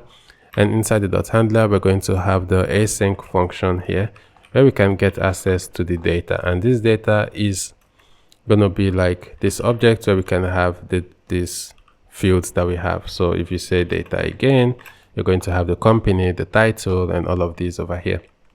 So here we have the data. Now we need to go on and double check the auth, because we want to make sure that we don't want to trust what is coming from the client. We want to make sure that whoever is calling this has an active session. That means the person is currently authenticated. We can say const session here is going to be equal to await, and then we can get the current session here. And this is then going to tell us if we have a user ID or something like that. So we're going to say if session, if there is no session dot user and dot ID. In that case, we want to throw an error. That means you're not authenticated and you're trying to make use of our server action. We're going to throw a new error. You must be authenticated or anything like that, be signed in to post a job. Okay, so now we've done that. The next thing we need to do is to then call our database. So we're going to destructure this. It's going to be equal to await db, and then we want to insert into the jobs table. So here we're going to have the job schema, and then we want to call dot values, like the values we want to add here. And the values here is going to be, we're going to spread data. And now the user ID needs to match the session. So we're going to say session.user.id like this. All right, so what next do we need to do? We need to go on and return. So we're going to call .returning like this, which is going to return the newly inserted row, same as select as you would like to do. So here we're going to destructure job like this. You can call this any name, but it's just nice to call it the singular form of the table. So here we're going to get this job object here, and you want to make sure that you return the job. So this is our server action that is going to be called from the job page. That's going to get called on the job page, this create job, and this code is going to get called on the server side. Okay, so in here we can now make use of the job. So in here we can make use of the server action. First, let's have access to the router, because we want to like router.navigate to the user. We're going to say router, and router is going to be equals to use router. Use router is going to come from TanStack React router, and we want to have some values that is stored in state. So we are writing React after all. So I'm going to say use state like this, and want to make use of pending and set pending like this. And here you also want to have your error and set error. So here we're going to say const error, and set error is going to be equal to use state like this. And yeah, so let's have a function that's going to be handle submit. This is a function that is going to get called whenever we want to, or whenever we submit a form, a job, which is like the form. Here we're going to have this async function. So let's mark this as async function, can call it handle submit, and this is going to take in the event. The event is of type react dot form event here, and we're going to take the HTML form element like this, and here we can have the function definition. And I think I have missed it somewhere. This is meant to be a generic type, so here we're going to have this and have this and get rid of this, and the error should be gone. Why do we have this error here? Is it deprecated? Form event is deprecated, and we should use change event, input, submit event, or just synthetic event instead of depending on the event type. Okay, so what would we rather use? I'm not quite sure over here if we're going to go with submit event, but I'm just going to leave it like this, and you know, it's just an easy thing to figure out here. So the first thing you normally do is to say the event.prevent default, and we are going to set pending to true. So set pending to true here. And we are also going to set error to an empty string. So we're just doing basic refresh over here. And the reason why we're having this error is because we do not have a type here. Like this is going to be a default error, is going to be by default empty string, and this is going to be false by default. This is also a generic type where you can say, hey, this is going to be Boolean or anything like that, but it's not needed here. Okay, so the next thing we're going to do is to have a try catch block so that we can call our function, and in case of any error, quickly we're just going to set the error. Oops. If we have any error, we're just going to set the error to be equal to what? We're going to set it to be, let's say error.message, but what if we do not have error.message here? Then we're going to set it to something went wrong, please try again. We can just say errors of type any here.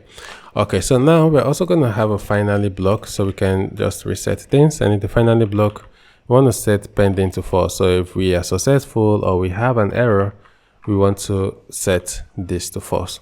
Now, what do we do in the try block? We can call our DB, so our create job. So we can call this create job. Remember, this is going to always get called on the server side. And create job here is then going to take in the options. So we're going to pass in the data here. So the data object, and here we're going to pass in the object. So it needs a title. And the title is going to be, I know we can do, things the boring way here. I know there are better ways to do this, but we're just going to do this, like this for this tutorial case. And we're going to define the form over here. So const form is going to be equal to new form data. And then we're going to pass in the event.current target like this. I know there are better ways to do this, but let's just do this for now. Form.get, can get the title. And why do we have this error? String or no? So we're going to cast it as string. Okay, so we need the company, the location, and all of that. So I'll bring this down and change this to company. And this is going to be form.get company here, a string. And the next one we need is location. That's the job location. And this is going to be location. And the next we need is the type. Now this is going to be type, and we cannot say a string, or we cannot say, because it needs a specific type. If you see here, the full time, the part time, all of these, but it's defined elsewhere. So we're just going to do this quick and dirty and say it's going to be of type any.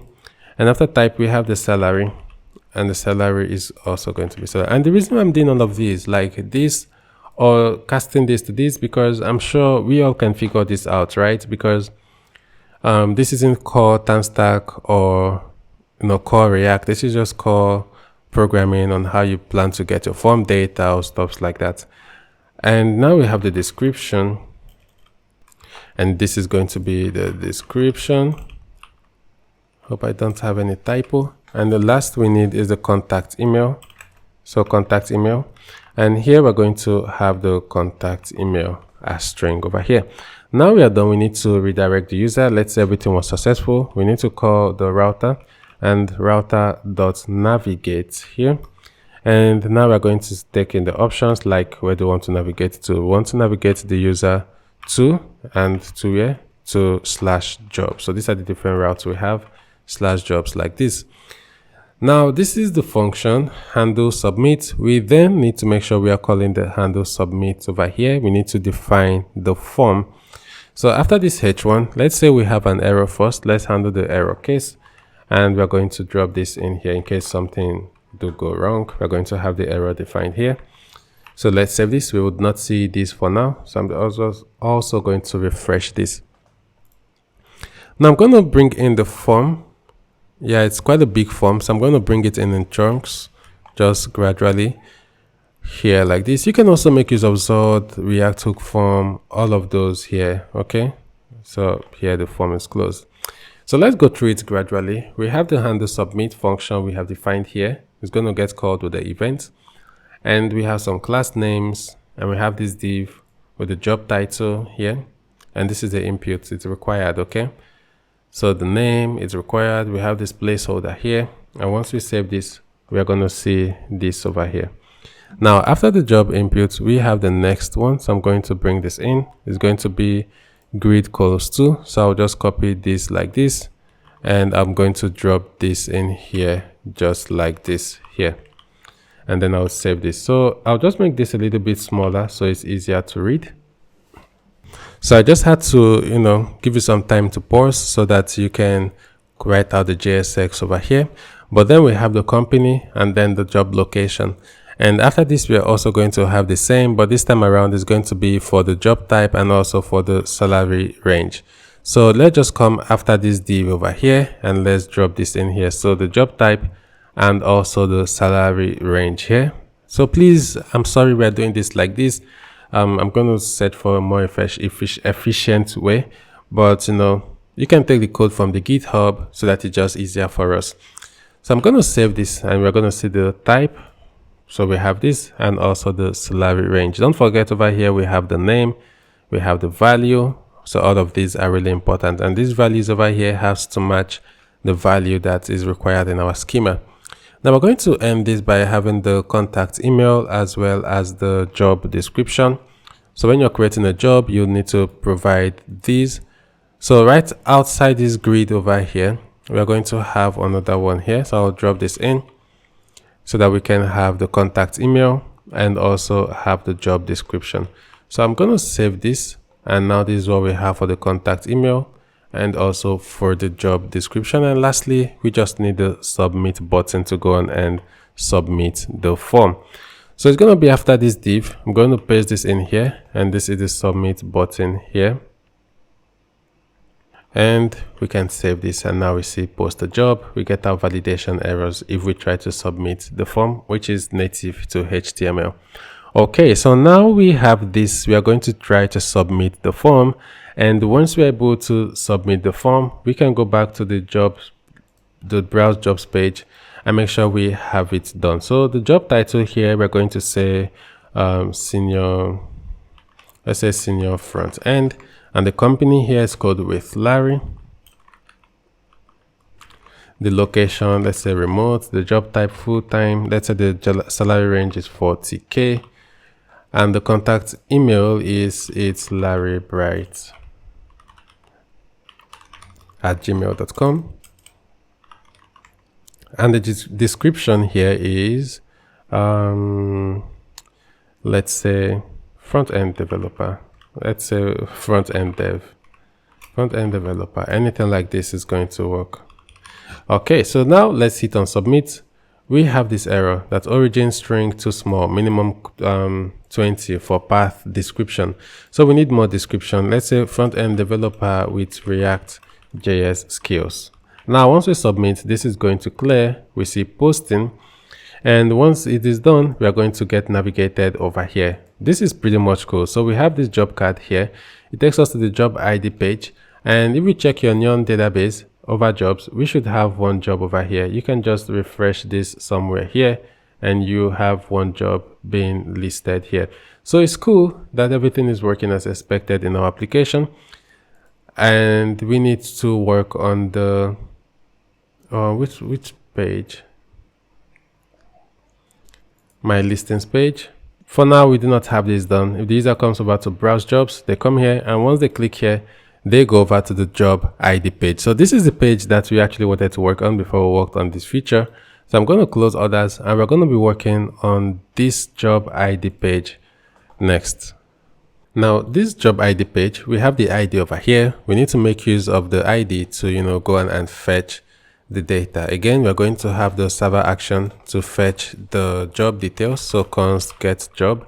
You can also have this in a server file, in another file, and import it right here, but let's just define it here. This is going to be equal to the createServerFn, so create server function. And this is then going to get the options. So this time around, the method is going to be a get request that we want to handle here. And then we're going to call dot handler like this.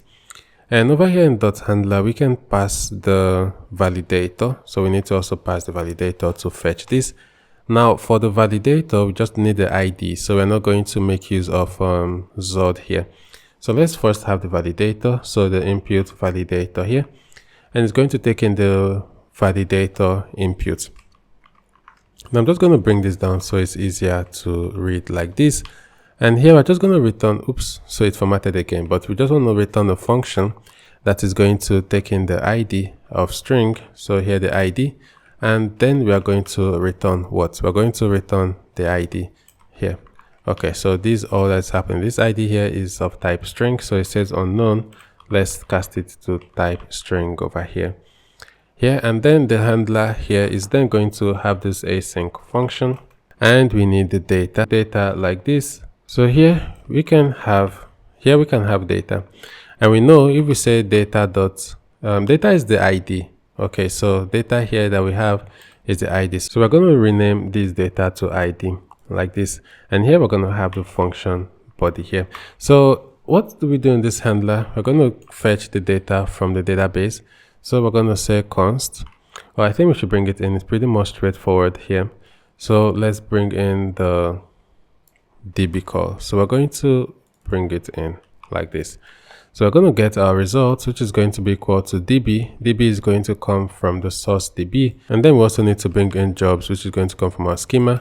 And then we need to bring in equals as well. So from db, we want to select everything.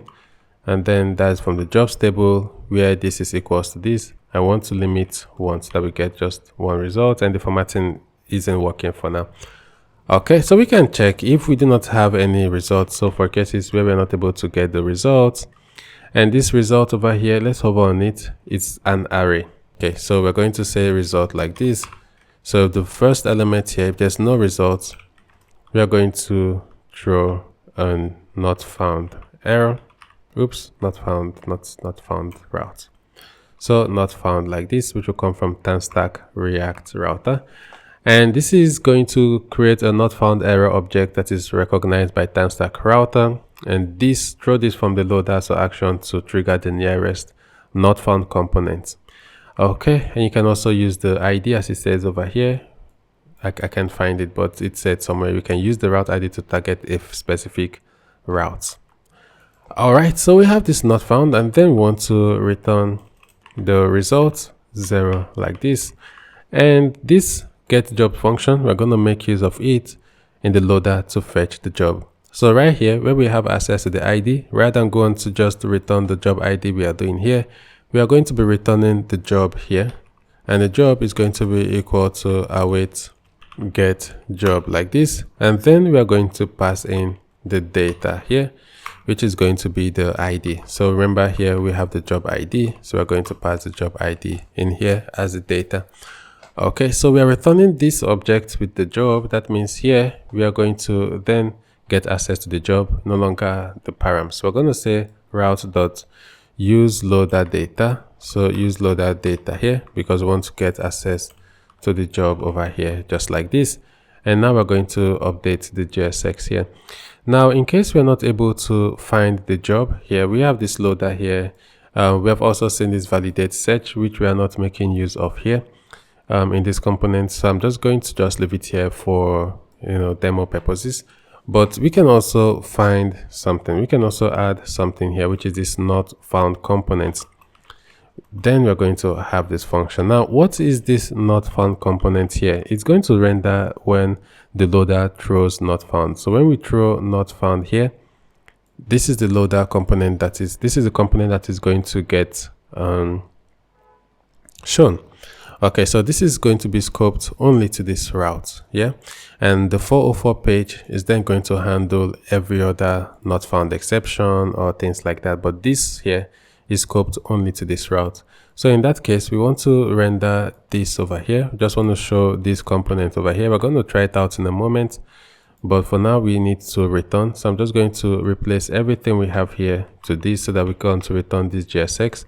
And let's bring in link from TanStack React router. And I'm not going to save it because we're going to have the error here. Okay, so now let's create the JSX for this. I'm going to bring in this div over here, just like this. And I would close up the div here. And if we save, we see back to jobs. Now, let's say we throw not found. Let's say if this, so I'm just going to throw not found here. And you see, we are getting this not found component. This job listing does not exist. Back to all jobs. Okay, so let me just fix this. I just did it temporarily to show. Okay, so now let's continue. The next thing we're going to have here is the header. So let's have this other div over here. So here I'm going to drop this in. And here we're going to have the skeleton here. Now we do not see anything for now, and I wonder why. So let me refresh this. Yeah, so we just see this skeleton or this wrapper that we have over here. Now we're going to have the header component to display the job type. So let's bring this in here. So we're going to display the job type, the job title, and the job company here. So once we save this, we see the job title and we see the company here, and we see the job type, which is a full-time job. Now we also need to display the meta information, things like job location, things like amounts. So for that, we're going to have this here as well. And here we see the job location, the remote, we see the amount, and we see the date that this got created, which is created at date. And after this, we are going to also display the job description. So after this here, let's have the job description being displayed over here. So about the role, and then we see this, and then we're going to see the apply button. Now this apply button is going to be pretty much straightforward. It's going to be a mail that you can send to whoever created the job listing. Okay, so here we're going to have this, and then we need to define this mail to link over here. So we're going to define this mail to link up top here. So here we're going to have this mail to, which is going to prefill the email subject line, and also which is going to go on and prefill the email subject line. Okay, so we have mail to and the job.contact email, and we see the subject over here. Okay, so now let's save this, and we see opens up your email client, just some information here, and once you click on this, it sends the mail. Cool. Now let's go on and work on this route protection here. So we want users to be authenticated. If a user is not authenticated, we do not want the user to be able to visit this new page over here.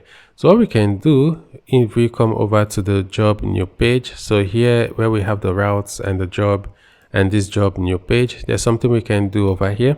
So remember, we have the beforeLoad, which is going to run on the server before the loader or component is going to get executed. Now we want to take advantage of that. So here we're going to have the beforeLoad here, which is going to be this async function, just like this.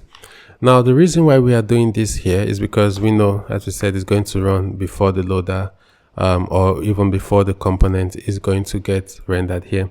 So what it means is, if we try to throw a redirect here, unauthenticated users will never go on to see the page contents, because this is going to get called first, even before the loader or the component. So we're not even going to have any flicker or anything like that. Okay, so now we have this async function. We can get access to our session. So const session, and session is going to be equal to await get current session, just like this, and we need to call the function. And here we can do a simple check. If there is no session.user here, so there's no currently authenticated user, we want to throw a redirect here. And this redirect that is coming in from TanStack React Router is a special throw, and TanStack Router is going to catch this and navigate immediately. So we're going to redirect to, so we're going to redirect the user to /API like this, /API/auth/sign-in. Okay, we do not have the API auth/sign-in because our routes are typed. So we're just going to redirect the user over to the home page, just like this. And then we need to come here and return this object, which is going to have the session over here. Now, whatever we return over here is going to then become available as context.session in the loader.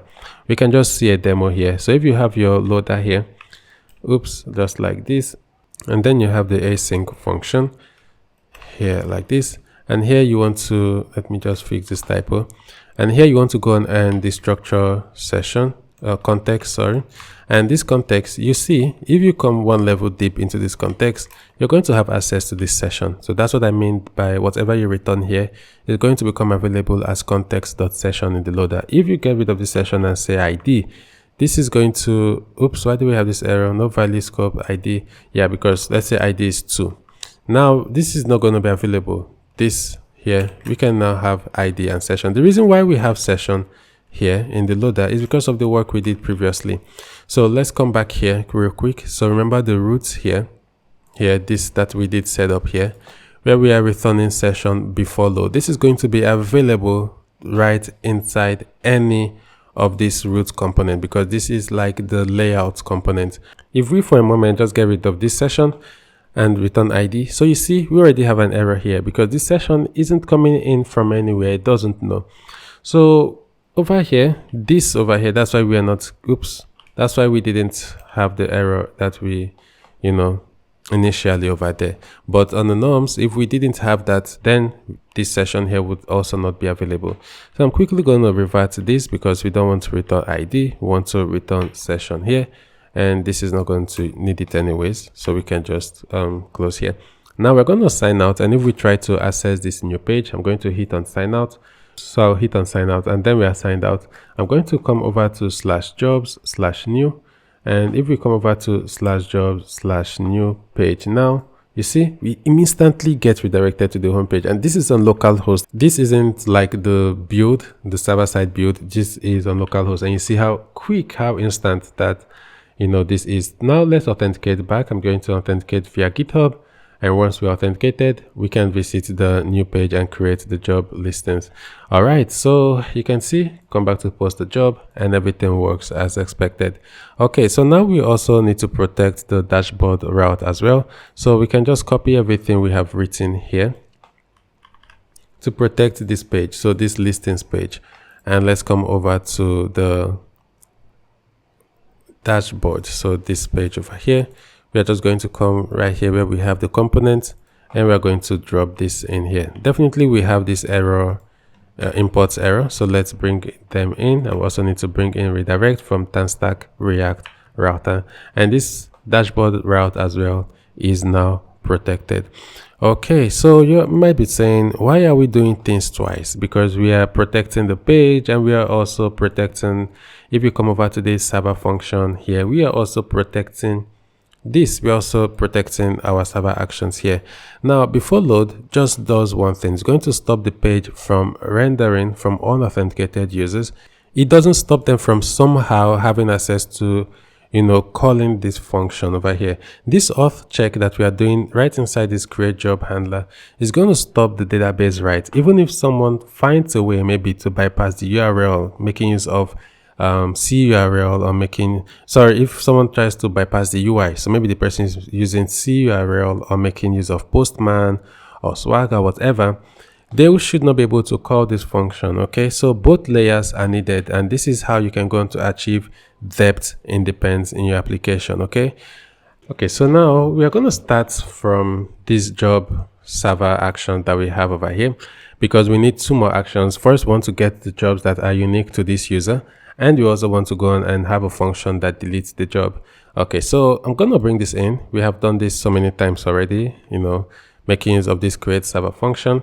So I'm just going to bring this in to save us some typing time. So this is the, oops, this should be not validator. This should be input validator like this. So we have this get user jobs, and this is calling or making use of the create server function. We have our input validator. So this is going to need the user ID, which is of type string. And then we have the handler here. The ID is going to be returned, and it's going to be in this data property here. And it's going to be in this data property. So we are renaming it to ID. And then we are selecting the jobs. So from the jobs table, where the jobs.userid is equal to the user ID that is going to get called with this jobs, get jobs function. I see here the user ID. Now we also need to bring this in. So let's bring this in from Drizzle ORM. And then we need another to delete a job. It's also pretty much straightforward. And we also need to validate ownership on the server side. Okay. And I also have some comments here so that it can guide and it's easier to read and to also remember. So I'm going to change this again to input validator. We have this delete job, and we have this input validator here, just as the same for user ID, but this time around is the job ID. And then we have the handler, which takes in this data here, which is the job ID. We also do here our server-side check, just to make sure that whoever is deleting this is the actual user that created, that is authenticated. So we're also doing this to make sure that a user is authenticated, but we want to make sure that both conditions are true. So what conditions? We want to make sure that whoever is deleting this job is the owner of this job. Okay, so that's why we're making use of this AND operator. So let's bring it in from Drizzle ORM, and this AND operator is going to combine a list of conditions. Okay, so that's what we want to do. We want to make sure this condition is met and this condition is met. So the job ID is equal to job ID, and also the job.user ID is equal to this user that is currently logged in from the session. Okay, so we do not want to, let's say, get the job ID from the client. No, we are never going to trust the client. We are going to get the session from the server side and use the user ID over there instead. Okay, so now we have these two functions. We are going to come into the dashboard page, which is right in here. So we have the routes and dashboard.tsx here. Okay, so before we go on to work on this page, like the dashboard page, we actually introduced a bug in our application. And I opened up the terminal and I saw this bug, get request, get current session. We are directly trying to, call to get current session here. So just as we do here in beforeLoad, so this dashboard route, and we also do the same thing right into the jobs new page. So here, now I want us to, let's go on and fix this. I'm gonna leave the terminal open so we can see once we have this fixed, and we need this to be in a server action. So we're going to call or make use of a fetch session here, which is going to be equal to this create server function. And this create server function is going to be imported. And now we are going to pass the method like this. And the method is going to be equal to get. And then we're going to have dot handler over here and have the async function just like this. And in here, we are going to then return this get current session. And now we do not have to come here and call directly session like this and get current session. What we need to do is to call the fetch session here, which is going to return the call of the get current session. Okay, so that's all we need to do. I'm going to come here and call this fetch session like this and save this. So we're going to call the server function and not going to call the get current session directly. Now we see this is fixed, but we need to do the same thing for this page. So I'm going to take this fetch session, so that we can come to the dashboard page, and right here we're going to define it, and then we're going to import the create server function, and here we're going to call fetch session, which is going to be right in here, and save this. Okay, so I'm going to quit the dev server and restart it. So I'm just going to quit it and restart it. So we see our application update live as we have everything connected. And if we still see the error come up on the console, and give this a moment, we do not see any errors. So it means we are doing everything correctly. Now we're going to come over to this job details page. Yeah, so this dashboard page, I'm going to close others that we have opened.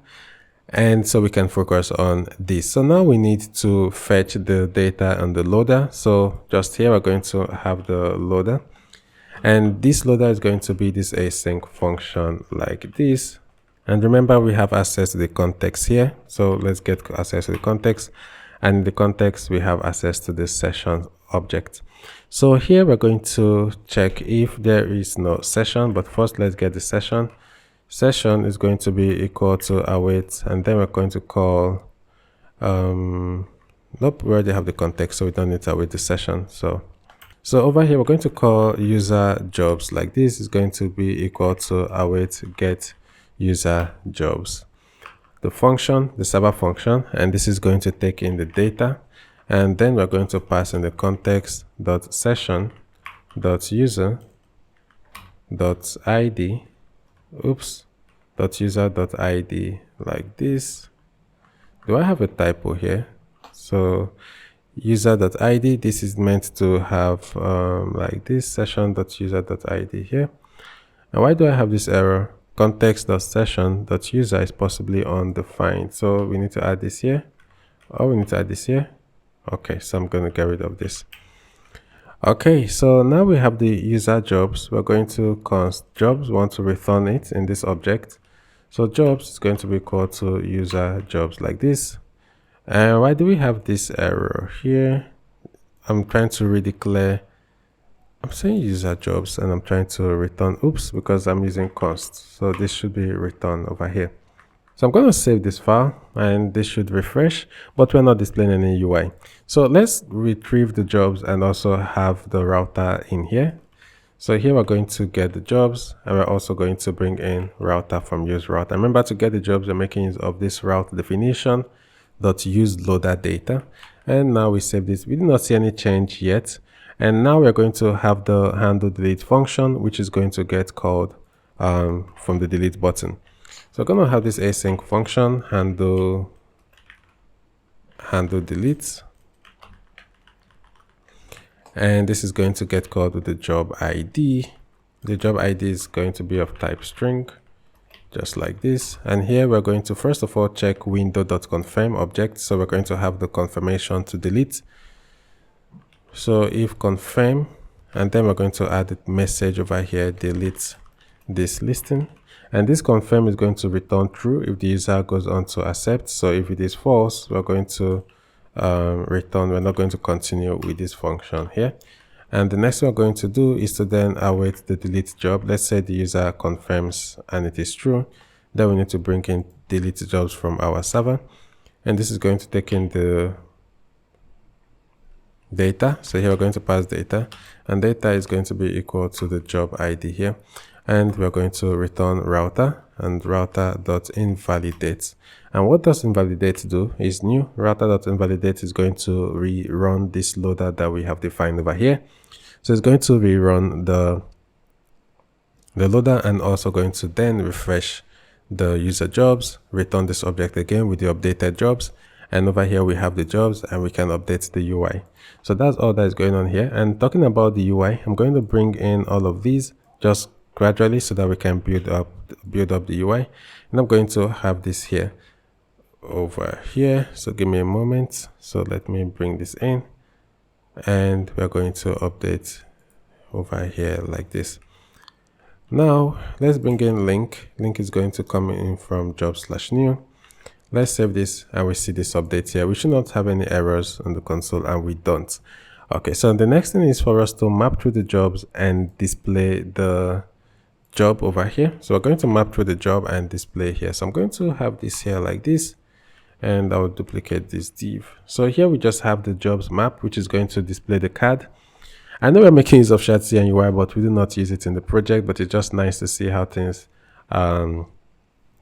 how you can install shadcn UI and make use of it. We did actually do make use of it in the beginning. So now we see this, and if you try to hit on delete, you call handle delete, and then it's going to give you like this confirmation. So let's try it out. We're going to click on this, and we see this. If we say cancel, nothing is going to happen and it's not going to get deleted. Now the last thing I'm going to just display here is the jobs.length. So if it's equal to 0, then we're going to display this message over to the user over here like this. And once we save this, we do not see anything yet. So let's try to delete the job. Remember, it's going to delete the job. Router.invalidate is going to get called, and this job should then be updated. So let's give it a try out. I'm going to hit on delete. I'm going to say okay and give this a moment for it to travel, delete the job from database, and it's done. We see we haven't posted any jobs yet, and if we come here, we don't see any errors here. So for us to round this up, we're going to give this another try, and if everything goes through, then that means we have come to the end of our job posting platform. So let's try. We can either post a job which is going to take us to jobs new, or this also is going to take us to jobs new, or over here as well. So let's give this a name of senior front end, or maybe senior back end this time around. And the company again is going to be Code with Lari. So let me fix this, Code with Lari. Location, let's say remote. The job type, we're going to say contract, and now we're going to say 100K. And the email is it's laribright@gmail.com. And then the job description is create the entire backend or something like that, or manage the entire backend. And once you hit on post the job, give this a moment, the job is going to get posted, and we are redirected over to the jobs page. We see all the values here, and if we click on this, we are redirected to the job ID page. We haven't actually tested our filter, so if we click on part-time, we don't see anything. If we click on full-time, we also don't see anything. Same for remote, but if we go over to contract, then we're going to see the job over here, because that was what we did. And we come back to all, then it resets, and we are done. Okay guys, thank you so much for staying connected and following through the video. Please don't forget to give it a thumbs up and subscribe for more. Until then, I'll see you next time.